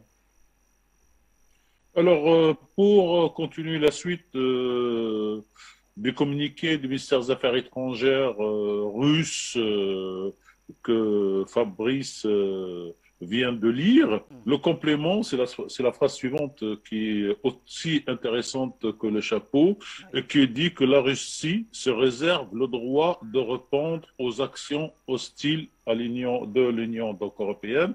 Et en clair, dans ce communiqué, la Russie ne réagit pas comme les personnes qui simplement agressées et qui ont position de faiblesse et qui doivent s'en sortir en trouvant la solution. Mais en français facile, la Russie, dans ce communiqué d'une manière précise, dit chiche, vous faites des sanctions, on va faire ce que nous avons à faire. Le problème de l'Occident, et le même communiqué précise, Luc Michel l'avait dit il y a quelques semaines, et il précise que les entreprises militaires privées ne sont pas contrôlées par les autorités. Comprendre, contrairement aux opérations de mercenariat envoyées par les Occidentaux dans différentes régions du monde.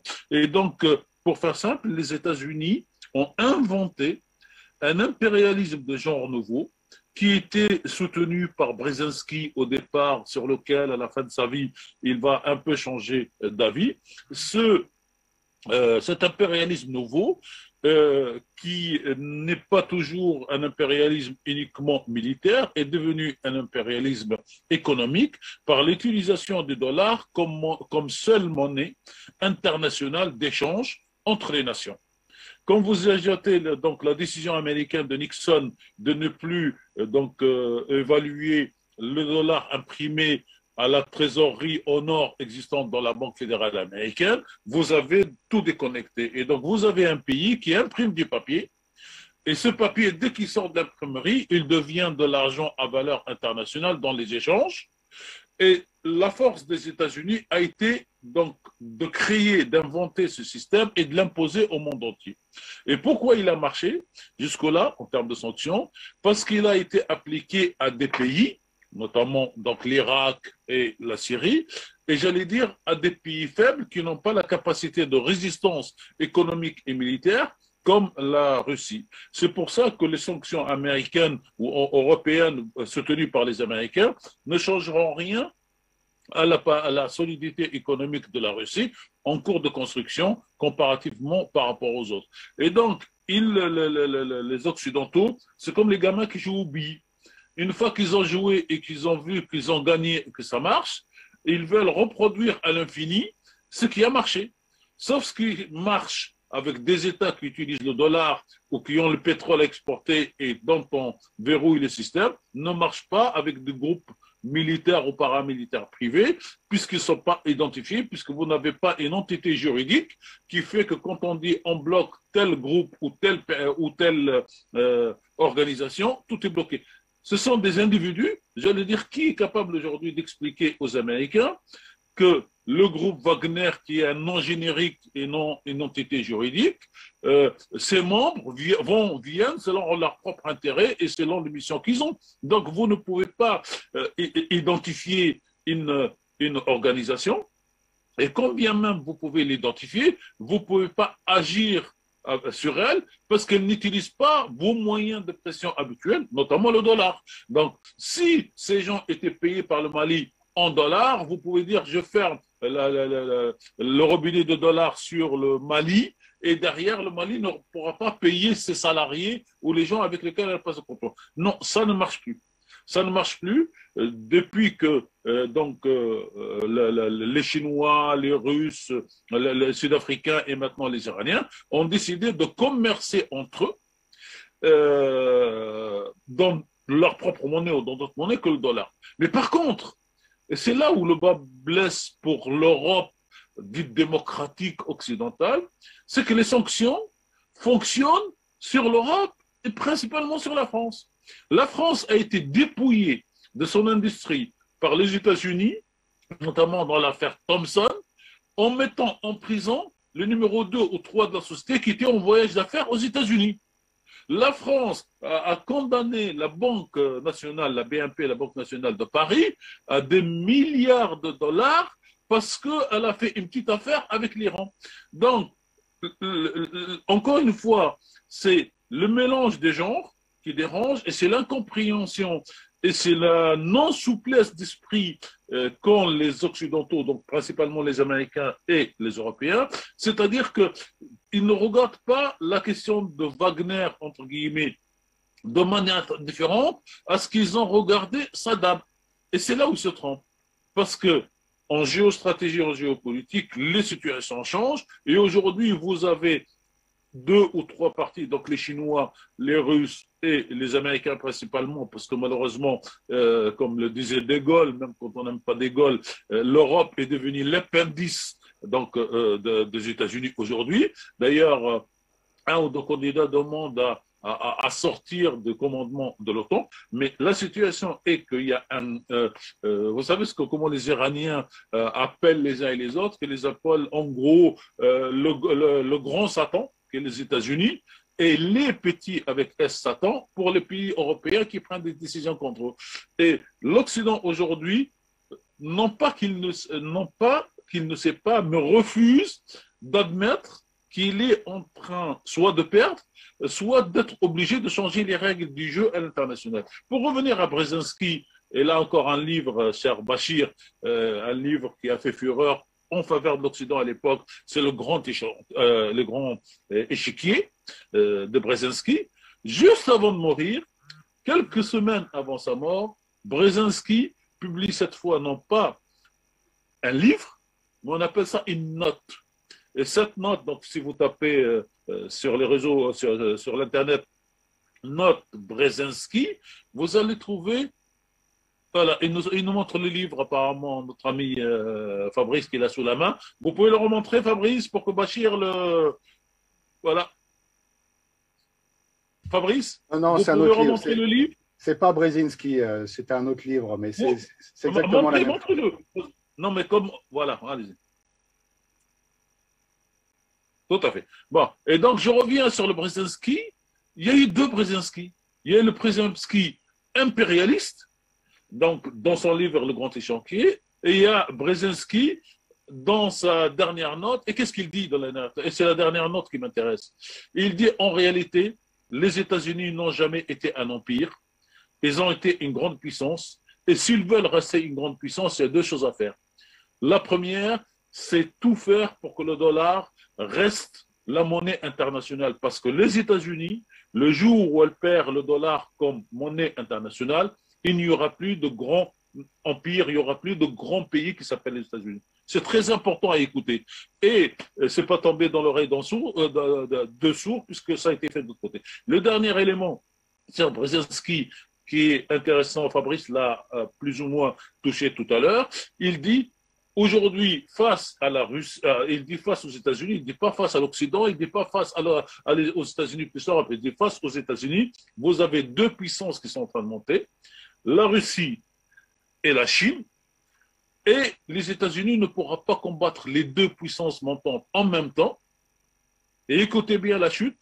Et moi, je conseille aux États-Unis de faire une alliance avec la Chine contre la Russie, parce que la Chine est dans le pragmatisme économique et qu'on peut partager des choses avec elle, alors qu'en face, la Russie est-elle un ancien empire et qui a toujours cette vision, et elle sera plus difficile. Donc, je conseille à ce qu'on dessine comme ennemi plutôt la Russie que la Chine, et on voit que les Américains aussi n'ont rien compris, puisque le président Biden aujourd'hui considère que le principal ennemi de l'empire américain, c'est plutôt la Chine. Voilà, donc je pense que quelquefois, il faut chercher l'information chez l'interlocuteur, chez l'adversaire, chez l'ennemi, pour comprendre son mode de fonctionnement, ce qu'on pourrait appeler soit le récit, donc le récit de ce pays.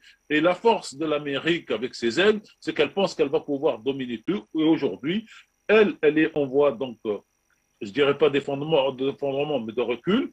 Et l'Europe, surtout la France dont on parle depuis tout à l'heure avec le Mali, qui est devenu aujourd'hui un satellite. Donc, plus la maison mère faiblit, plus le satellite disparaît. Je ne veux pas revenir à l'histoire, comment dire, du Moyen-Âge français avec le roi et les serfs. Et je pense que c'est vraiment l'image qui correspond. Donc, il y a celui qui décide, et il y a celui qui sert, et celui qui sert le sert. Et aujourd'hui, la France, malheureusement, et toute l'Europe, si elle ne change pas d'avis, et qui est en train de se retirer, parce que l'Europe n'a pas à être solidaire avec ses membres, même quand ses membres sont torts. Le meilleur exemple, et j'en termine là, c'est que la Pologne refuse d'appliquer la majorité des décisions de l'Union européenne, et notamment Schengen. Le tribunal ou le haut tribunal polonais vient de déclarer que les lois internes de la Pologne sont supérieures aux lois européennes. Et dès qu'il y a le problème de la migration du côté de la Biélorussie, que font tous les Européens? Eh bien, on va lui donner de l'argent pour construire un mur et on va les soutenir. Donc, vous soutenez celui qui vous trahit. Et tant qu'il n'y a pas cette vision d'ensemble impossible ou difficile à créer aujourd'hui, ben, on aura les États-Unis qui gèrent, les vassaux qui suivent, la Russie sur le plan, j'allais dire, économique et militaire qui s'impose, et c'est son droit et c'est même son devoir, la Chine qui économiquement a pris donc une grande partie, et l'Afrique qui, heureusement pour nous aujourd'hui, prend ce train de la souveraineté et de l'indépendance de ses décisions. Le mot indépendance de ses décisions étant pour moi une condition sine qua non de développement d'un pays. Avec Mamie, messieurs, on a environ 10 minutes avant de mettre la clé sous le paillasson. Eh bien, prenons l'actualité après cette transition.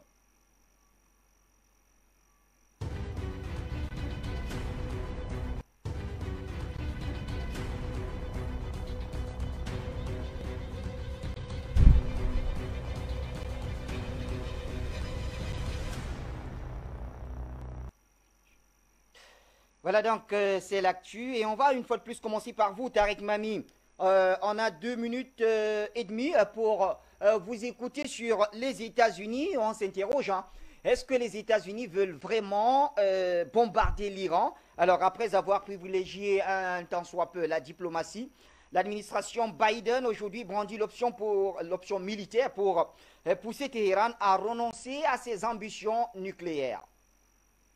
Alors, en réalité, aujourd'hui, quand on dit démocratie en Occident, c'est-à-dire États-Unis et Europe, on a la démocratie de façade et on a ce qu'on pourrait appeler, j'allais dire, l'État profond qui décide des décisions politiques.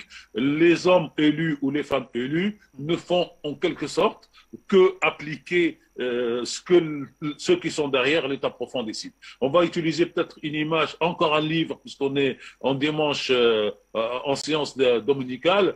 C'est le sociologue Max Weber qui parle, lui, donc d'autonomie relative. Aujourd'hui, donc cette autonomie relative fait que nous avons une façade politique on va voter, on fait le scrutin, on met le bulletin, on a un président, une présidente, un parlement, mais derrière, les décisions qui sont prises par l'État profond. Et donc, l'élection de Biden est venue expliquer que ce qu'a fait Trump, peut-être qu'il n'était pas bien pour les Américains, et donc on élit un nouveau président qui va décider. Et ça fait quoi? Ça fait moins de 2 ans que M. Biden est au pouvoir, et l'État profond qui a attendu de prendre, c'est un casino à ciel ouvert, qui attend donc de ramasser la mise de cette élection. Il voit que la mise ne vient pas, et donc la mise, elle est quoi? C'est la vente des produits, des armes et des avions, et donc pour pouvoir vendre Lockheed et les autres à l'armée américaine, il faut bien utiliser les armes et les justifier. Et donc justifier, c'est d'aller bombarder l'Iran. Alors, un mot sur l'Iran. Oui. Ils peuvent bombarder l'Iran, mais l'Iran d'aujourd'hui n'est pas la Syrie d'hier, n'est pas l'Irak d'hier. Elle a disséminé ses installations, elle a signé les accords sur lesquels les Américains se sont retirés. Et donc, si un pays a bombardé ou un homme a bombardé par les Américains parce que, pour moi, l'Iran ne respecte pas ou ne respecte plus en totalité l'accord qui a été signé en 2015 de mémoire, c'est la maison de M. Trump, parce que c'est le fautif qui doit être bombardé, pas celui qui a subi cette coupure. Dernier élément, on peut croire l'Iran ou pas, l'Iran a toujours dit qu'elle n'était pas intéressée par l'arme nucléaire, mais par la technique de la production nucléaire pour des buts civils. Et enfin, le mot qui me fait plaisir à moi quand je parle de ce dossier, qui, dans l'histoire de l'humanité ou sur la Terre, considère que toi, t'appelles A et tu as le droit d'avoir la bombe atomique, et je les cite, Pakistan, Inde et Israël, en dehors de 5 qui reconnaissent, et qui le même dit, toi qui t'appelles B, et c'est pas Béchir, hein, c'est par ordre alphabétique, cher Béchir, toi qui t'appelles B, tu n'as pas le droit d'avoir l'arme atomique. Qui a le droit d'interdire à l'Iran, à l'Algérie ou au Mali demain, si elle décidait de faire sa bombe nucléaire, pourquoi on lui dirait, toi, tu n'as pas le droit, mais moi j'ai le droit? Vous avez, si vous voulez, la définition du racisme, de la discrimination, de l'impérialisme dans cette question que je pose. Pourquoi et qui a le droit de dire à l'Iran d'avoir, de ne pas avoir? C'est aux Iraniens de décider, et c'est lui qui va venir leur faire la guerre. Aujourd'hui, il ne peut pas gagner cette guerre. L'Iran, aujourd'hui, c'est 70 millions d'habitants, c'est un territoire immense, et c'est surtout des solidarités installées, encore une fois, avec la Chine et avec la Russie. Et donc, les vendeurs d'armes n'ont qu'un métier, c'est vendre les armes, gagner de l'argent. Ce qui se passe de l'autre côté des bombardements, c'est pas leur problème. Et je ne crois pas qu'en l'état actuel, que les États-Unis iraient bombarder, parce que ça serait encore une fois un instrument d'Israël qui, lui, n'arrivera pas aujourd'hui à aller bombarder l'Iran. Merci Tarek Mami. Et on enchaîne rapidement avec Fabrice Béor. Fabrice, on retourne en Afrique avec les États-Unis qui auraient encouragé les rebelles du TPLF, nous sommes en Éthiopie, à marcher sur la capitale Addis Abeba. De quoi est-il question?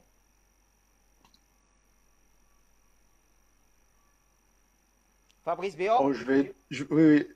Oui, Bachir, j'ai bien entendu votre question. Je vais y répondre. Je vais y répondre assez rapidement parce que dans des précédentes émissions auxquelles j'ai participé, et puis celles que j'ai pu également entendre, ça a été assez développé. Donc, je vais juste rappeler rapidement. On sait très bien l'histoire de l'Éthiopie, que c'est un pays assez divisé.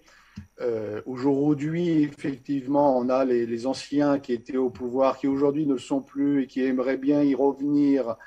Donc le TPLF, le Front de Libération du Peuple de Tigré, qui s'unit avec l'OLA, c'est-à-dire l'armée de nation Oromo, qui pourtant, quand ils étaient au pouvoir, le TPLF réprimait les Oromos d'une façon assez radicale, allons-nous dire, mais bon, peu importe.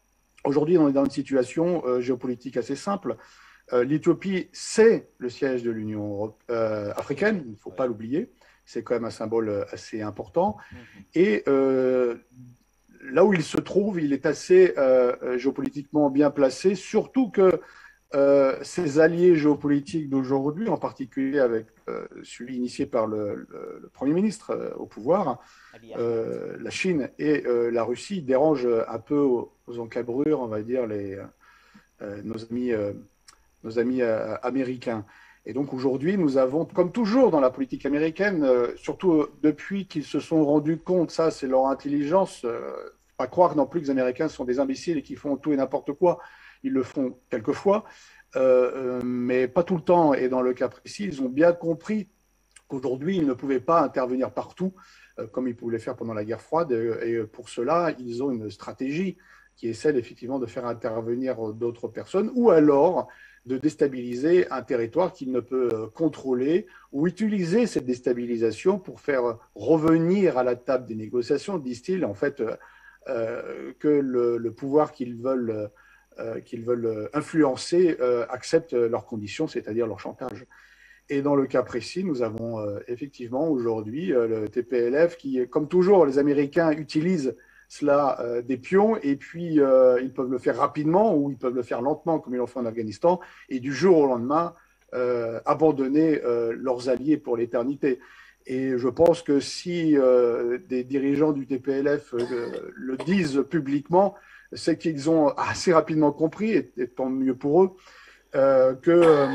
qu'ils étaient instrumentalisés dans cette guerre, et que lorsque les États-Unis aboutissent à leur objectif, ils seraient abandonnés par perte et profit, comme d'habitude.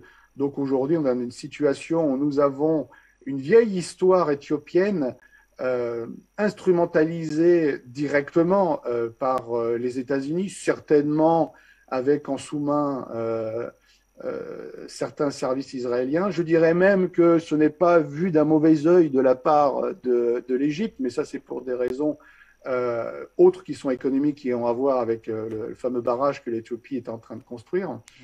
C'est toujours la question des eaux du Nil. Mais nous sommes dans une situation où on essaie de déstabiliser un pays qui était en train de décoller économiquement. C'est un pays qui était, avec la Chine, était en train de développer son industrie légère, ce qui est la première base avant d'arriver effectivement à une industrie un peu plus lourde pour un développement économique majeur. Et évidemment, ça pose problème de voir un pays de pouvoir se développer, et plus il se développe, plus un pays devient souverain. Plus il devient souverain, moins on a d'influence sur lui.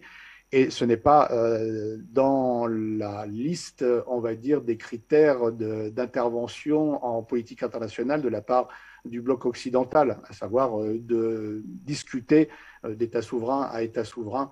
Ça, évidemment, ça ne rentre pas dans leur logiciel néocolonial. Donc, nous sommes dans une situation où nous avons le TPLF qui a voulu se rebeller contre le pouvoir central. Le pouvoir central est intervenu pour rétablir sa souveraineté. Depuis, nous sommes en situation effectivement de guerre. À un moment, le TPLF effectivement était presque en position de force d'arriver sur la capitale. Il semble que la situation aujourd'hui, de par les déclarations du TPLF, est en train également de se retourner.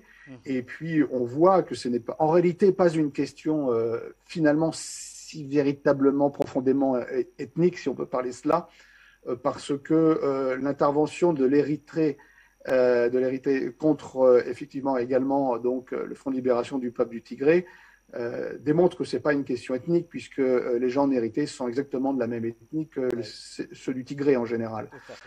Donc on est bien dans une question géopolitique, on est bien dans une question de pions manipulés par des puissances extérieures, et comme toujours, ces puissances extérieures qui soufflent sur les braises des querelles passées ou existantes, mais qui pourraient être résolues d'une autre manière, qui soufflent sur les braises et qui favorisent les guerres civiles en Afrique, ce sont toujours les mêmes. Ce sont les anciennes puissances coloniales, ou dans le cas précis de la puissance américaine, qui a un programme de recolonisation de l'Afrique et qui a été commencé avec la fameuse conférence de Barack Obama, où Barack Obama avait dit à certains chefs d'État africains, avant même la fin de leur mandat, des mandats légaux qu'ils avaient, de quitter le pouvoir.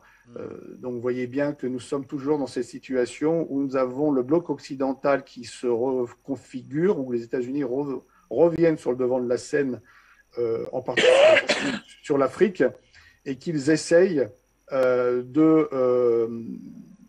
par des contre-feux, d'éviter leur perte d'influence. Ils le font d'une certaine manière dans le Sahel, ils le font d'une autre manière en Éthiopie, mais c'est toujours finalement les mêmes plus ou moins tactiques, à savoir c'est l'utilisation des conflits internes ou les créer eux-mêmes. Hein.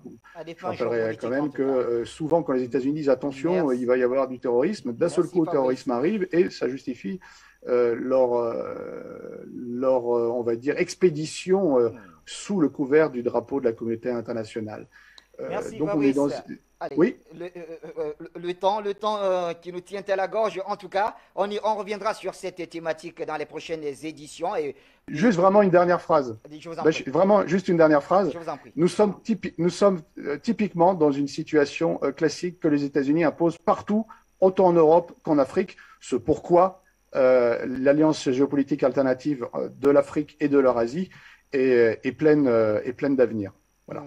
En tout cas, ça nous rappelle le scénario en Crimée. Merci en tout cas, Fabrice Béor. Et nous enchaînons rapidement avec Luc Michel. Luc, on parle ici de tentative d'assassinat du président malgache Andry Rajoelina. Finalement, la justice malgache a donc rendu son verdict en condamnant des mercenaires français à Madagascar. C'est l'arrivée en fait des Iraniens en Afrique à côté des Russes, ce qu'on appelle l'iranosphère. C'est-à-dire qu'il y a une alliance militaire entre la marine de guerre russe et la marine de guerre iranienne qui a quitté le golfe Persique et la mer Rouge. Il y a quelques semaines, l'amiral Kandasi, qui est l'architecte de la pénétration iranienne en Afrique, il était à Saint-Pétersbourg pour fêter grand invité d'honneur les 325e anniversaire de la marine russe fondée par Pierre le Grand. Les Russes et les Iraniens, ils sont en particulier alliés dans une zone pour contrôler les voies maritimes qui va de l'entrée de l'Atlantique Nord, du golfe Persique, de la mer Rouge, du golfe de Guinée et de l'entrée de l'océan Indien. En particulier, il y a quelques mois, l'Iran a fait des accords militaires avec Madagascar. Ils ont été les conclure en Inde. Le ministre de la Défense d'Iran a rencontré le ministre de la Défense de Madagascar. De quoi s'agit-il? Il s'agit des accords les mêmes que les Russes ont fait dans le golfe de Guinée. Vous savez que la marine russe bénéficie d'un accès au port de Guinée équatoriale et au port du Congo-Brazzaville. Les Iraniens ont fait la même chose à Madagascar. Madagascar, c'est important parce que c'est un porte-avions au large du Mozambique. Le Mozambique, c'est une des zones centrales de la confrontation des blocs actuellement. On a découvert des gigantesques gisements de gaz. On parle de 2 milliards de dollars par an. Et il y a un triangle infernal. Il y a les multinationales françaises Total et américaines ExxonMobil qui se disputent ces champs gaziers avec leurs mercenaires. On ne parle pas de Wagner, là il s'agit des firmes de mercenaires occidentales, Blackwaters, les firmes françaises, etc. Il y a les gens de Daesh qui sont apparus au Mozambique venant d'une région sécessionniste de la Somalie, le Somaliland. Et enfin, il y a l'armée mozambicaine appuyée sur les firmes paramilitaires russes qui tentent de garder le contrôle du pays. Les Iraniens, donc, sont venus occuper les ports de Madagascar. Immédiatement, les accords signés, les Français ont tenté une tentative d'assassinat contre Rajoelina et une tentative de coup d'État. Ça a échoué. Il y a eu des centaines d'arrestations. Les gens qui sont impliqués là-dedans, c'est un ancien conseiller du gouvernement de Madagascar et un ancien colonel français dirigeant d'une firme de sécurité. On parle beaucoup de Wagner, mais parlons des Occidentaux. Ces gens-là sont justement en train d'être actuellement jugés et condamnés. Ils viennent d'être lourdement condamnés. Pas assez selon moi, puisque moi je suis pour l'application de la peine de mort. Il s'agit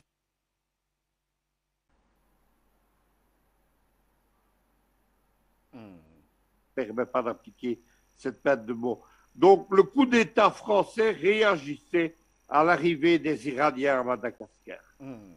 Merci Luc Michel. Et enfin, Gamal Abina. Gamal, avec vous, on parle des relations turco-africaines avec l'offensive de charme de Recep Tayyip Erdogan. Oui, je vais essayer d'aller vite parce qu'il n'y a pas beaucoup de temps. Donc, en substance, la Turquie est frappée par une violente crise économique provoquée par la tentative d'assassinat contre le président Erdogan en 2016, le 16 juillet 2016. Depuis, Erdogan a revu sa politique internationale. Il a compris évidemment qu'il était l'instrument de l'Occident pour détruire l'Irak et la Syrie. On le sait, pour détruire surtout la Libye. Et donc, il a décidé de faire le pragmatisme économique et le pragmatisme politique. C'est un pays qui a à peu près 80 millions d'habitants, qui est une immense puissance régionale, qui n'est pas une grande puissance mondiale, mais elle fait partie des 20 premières puissances économiques mondiales. C'est un pays qui donc a une monnaie qui a été littéralement violemment attaquée par les marchés américains, puis ensuite qui a été dégradée à la suite des décisions de la Banque centrale turque. Et donc la monnaie, la lira turque, ne vaut plus grand-chose. Elle vaut en gros 1 euro pour 18 liras. Donc c'est vraiment un effondrement en termes d'échange. Mais par contre, ça donne l'opportunité au président Erdogan de dire que puisque notre monnaie vaut plus grand-chose, on va faire comme l'Italie dans les années 90, on va mettre le paquet sur l'export. Donc il a facilité à fond les rapports entre l'Afrique et la Turquie, puisque la Turquie n'est présente en Afrique que depuis les années 2000. Et il y a une explosion littéralement du commerce entre les Turcs et les Africains. Alors c'est un commerce qui est beaucoup de produits manufacturés, mais aujourd'hui, ils sont intéressés par un commerce de produits militaires. On fait référence évidemment à ces fameux drones vendus au Maroc, semble-t-il aussi en Éthiopie, au Mali. Il commence à placer un petit peu cette fameuse firme de drones offensifs qui est des drones de haute technologie au profit des États africains pour leur expliquer que nous vous garantissons, comme le feraient les Russes, mais avec pas une présence militaire physique d'hommes, mais de drones, votre propre sécurité, votre autonomie. Donc les Turcs jouent leur atout. Pourquoi? Parce qu'ils sont à la fois membres de l'OTAN, c'est vrai, mais aussi un pays musulman, et c'est un truc qui pose problème, mais aussi et surtout un pays du Moyen-Orient qui a eu un rôle extrêmement difficile dans la région, et puis c'est un pays qui a, je le rappelle encore une fois, essuyé une tentative d'assassinat. Alors on dit que c'est les gens de l'opposition, des gulenistes qui auraient voulu, donc c'est Fethullah Gülen qui a voulu assassiner Erdogan. Il y a aussi certainement le concours des kamélistes, donc des gens de Mustafa Kemal, qu'on appelle donc les gens d'Atatürk, qui auraient peut-être mal vu le caractère islamisant d'Erdogan, qui a plutôt une vision, je veux dire, presque califale de la Turquie. Mais la Turquie, aujourd'hui, est arrivée sur des réalités économiques. C'est-à-dire que dans 2 ans, en 2023, il y a des élections qui doivent arriver, qui pourraient sanctionner durement Erdogan si sa réussite économique depuis 18 ans, devait ne pas être présente à ce moment-là. Donc le pari d'Erdogan, c'est le tout export. Le pari d'Erdogan, c'est le développement tous azimuts avec l'Afrique. Le pari d'Erdogan, c'est le soft hard power, donc le hard power, c'est évidemment des conseillers, c'est évidemment des équipements. Soft power, c'est beaucoup de centres culturels, la reconstruction de mosquées, le fait de mettre des écoles turques. Et surtout le développement, et ça c'est impressionnant, de la Turkish Airways qui dessert 68 68 pays en Afrique. Erdogan, c'est 31 visites avec des chefs d'État africains en Afrique. Erdogan, c'est 3 sommets Turquie-Afrique avec une accélération des échanges considérable. Pour prendre un titre d'exemple, par exemple avec l'Éthiopie, on est passé de 235 000 $ à 95 milliards, c'est monumental en 1 an. Donc, c'est dire que Erdogan est en train de jouer la carte de l'économie pour garantir la pérennité de l'AKP, son pouvoir. Et surtout, c'est dire que Erdogan se rend bien compte qu'après la tentative d'assassinat, c'est un petit peu une sorte de Saddam Hussein de l'Occident. Il a été utile pour détruire des pays arabes et on peut le détruire à son tour. Alors, la Turquie vit une crise économique grave. En revanche, son pari sur l'export est un pari qui semble porter ses fruits, ça commence à avoir une influence, et surtout la Turquie est sortie de la logique islamo-turque ou alors, j'allais dire presque impérialiste califale, hein. C'est pas le califat turc qui parle, c'est bien le président d'un État moderne qui veut montrer aux Africains qu'il n'a jamais été son pays une puissance coloniale, donc déjà ils arrivent un petit peu avec le même discours que les Chinois, qui propose aux Africains des produits moins chers, 20 fois moins chers quand même, c'est pas rien, moins cher et de même qualité que les produits occidentaux, et surtout qui explique que le rapport qu'il a, et ça c'est un rapport qu'on entend aussi avec la Russie et la Chine, est de dire je ne suis pas là pour vous donner des leçons de démocratie, ça ne m'intéresse pas, vous faites ce que vous voulez chez vous, je suis là pour un partenariat stratégique gagnant-gagnant, et les Turcs effectivement investissent dans des usines, proposent par exemple quand ils installent un système de, je sais pas, des usines ou un transfert technologique, 80% du personnel, contrairement aux Chinois, est local. C'est-à-dire que les Turcs favorisent le transfert technologique et le transfert de compétences. Donc ces aspects-là sont multiples et multidimensionnels, mais effectivement aujourd'hui la Turquie qui a un croisement des chemins, qui a des échéances électorales dans 1 an et demi, et surtout la Turquie qui est inquiète pour son économie, a décidé de mettre le paquet sur le pragmatisme politique international, à savoir présence massive en Afrique. D'ailleurs, comme beaucoup de pays ont compris que l'Afrique était le grenier du monde à tout point de vue, au niveau industriel, au niveau minier, au niveau énergétique, et bien les Turcs ont décidé effectivement de jouer aussi leur partition africaine. Très bien. Et donc, opération de charme, mais surtout très efficace. Merci Gamal Abina. Un grand merci à Luc Michel, Fabrice Beyor et bien sûr Tarek Mani. Messieurs, un rappel tout simplement pour nos téléspectateurs qui aiment lire, allez chercher donc les ouvrages de Max Weber, Autonomie relative. On a également parlé de Ibn Khaldun aujourd'hui. Lui, Ferdinand Cécile, qui nous fait lire Voyage au bout de la nuit. Et bien sûr, L'Empire qui ne voulait pas mourir, une histoire de la France-Afrique. 25 auteurs donc, dont le porte-parole est Thomas Borrell. Et vous pouvez aussi chercher la dernière note de Brzezinski. Merci à toutes et à tous. Nos programmes se poursuivent sur Afrique Média, la télévision panafricaine.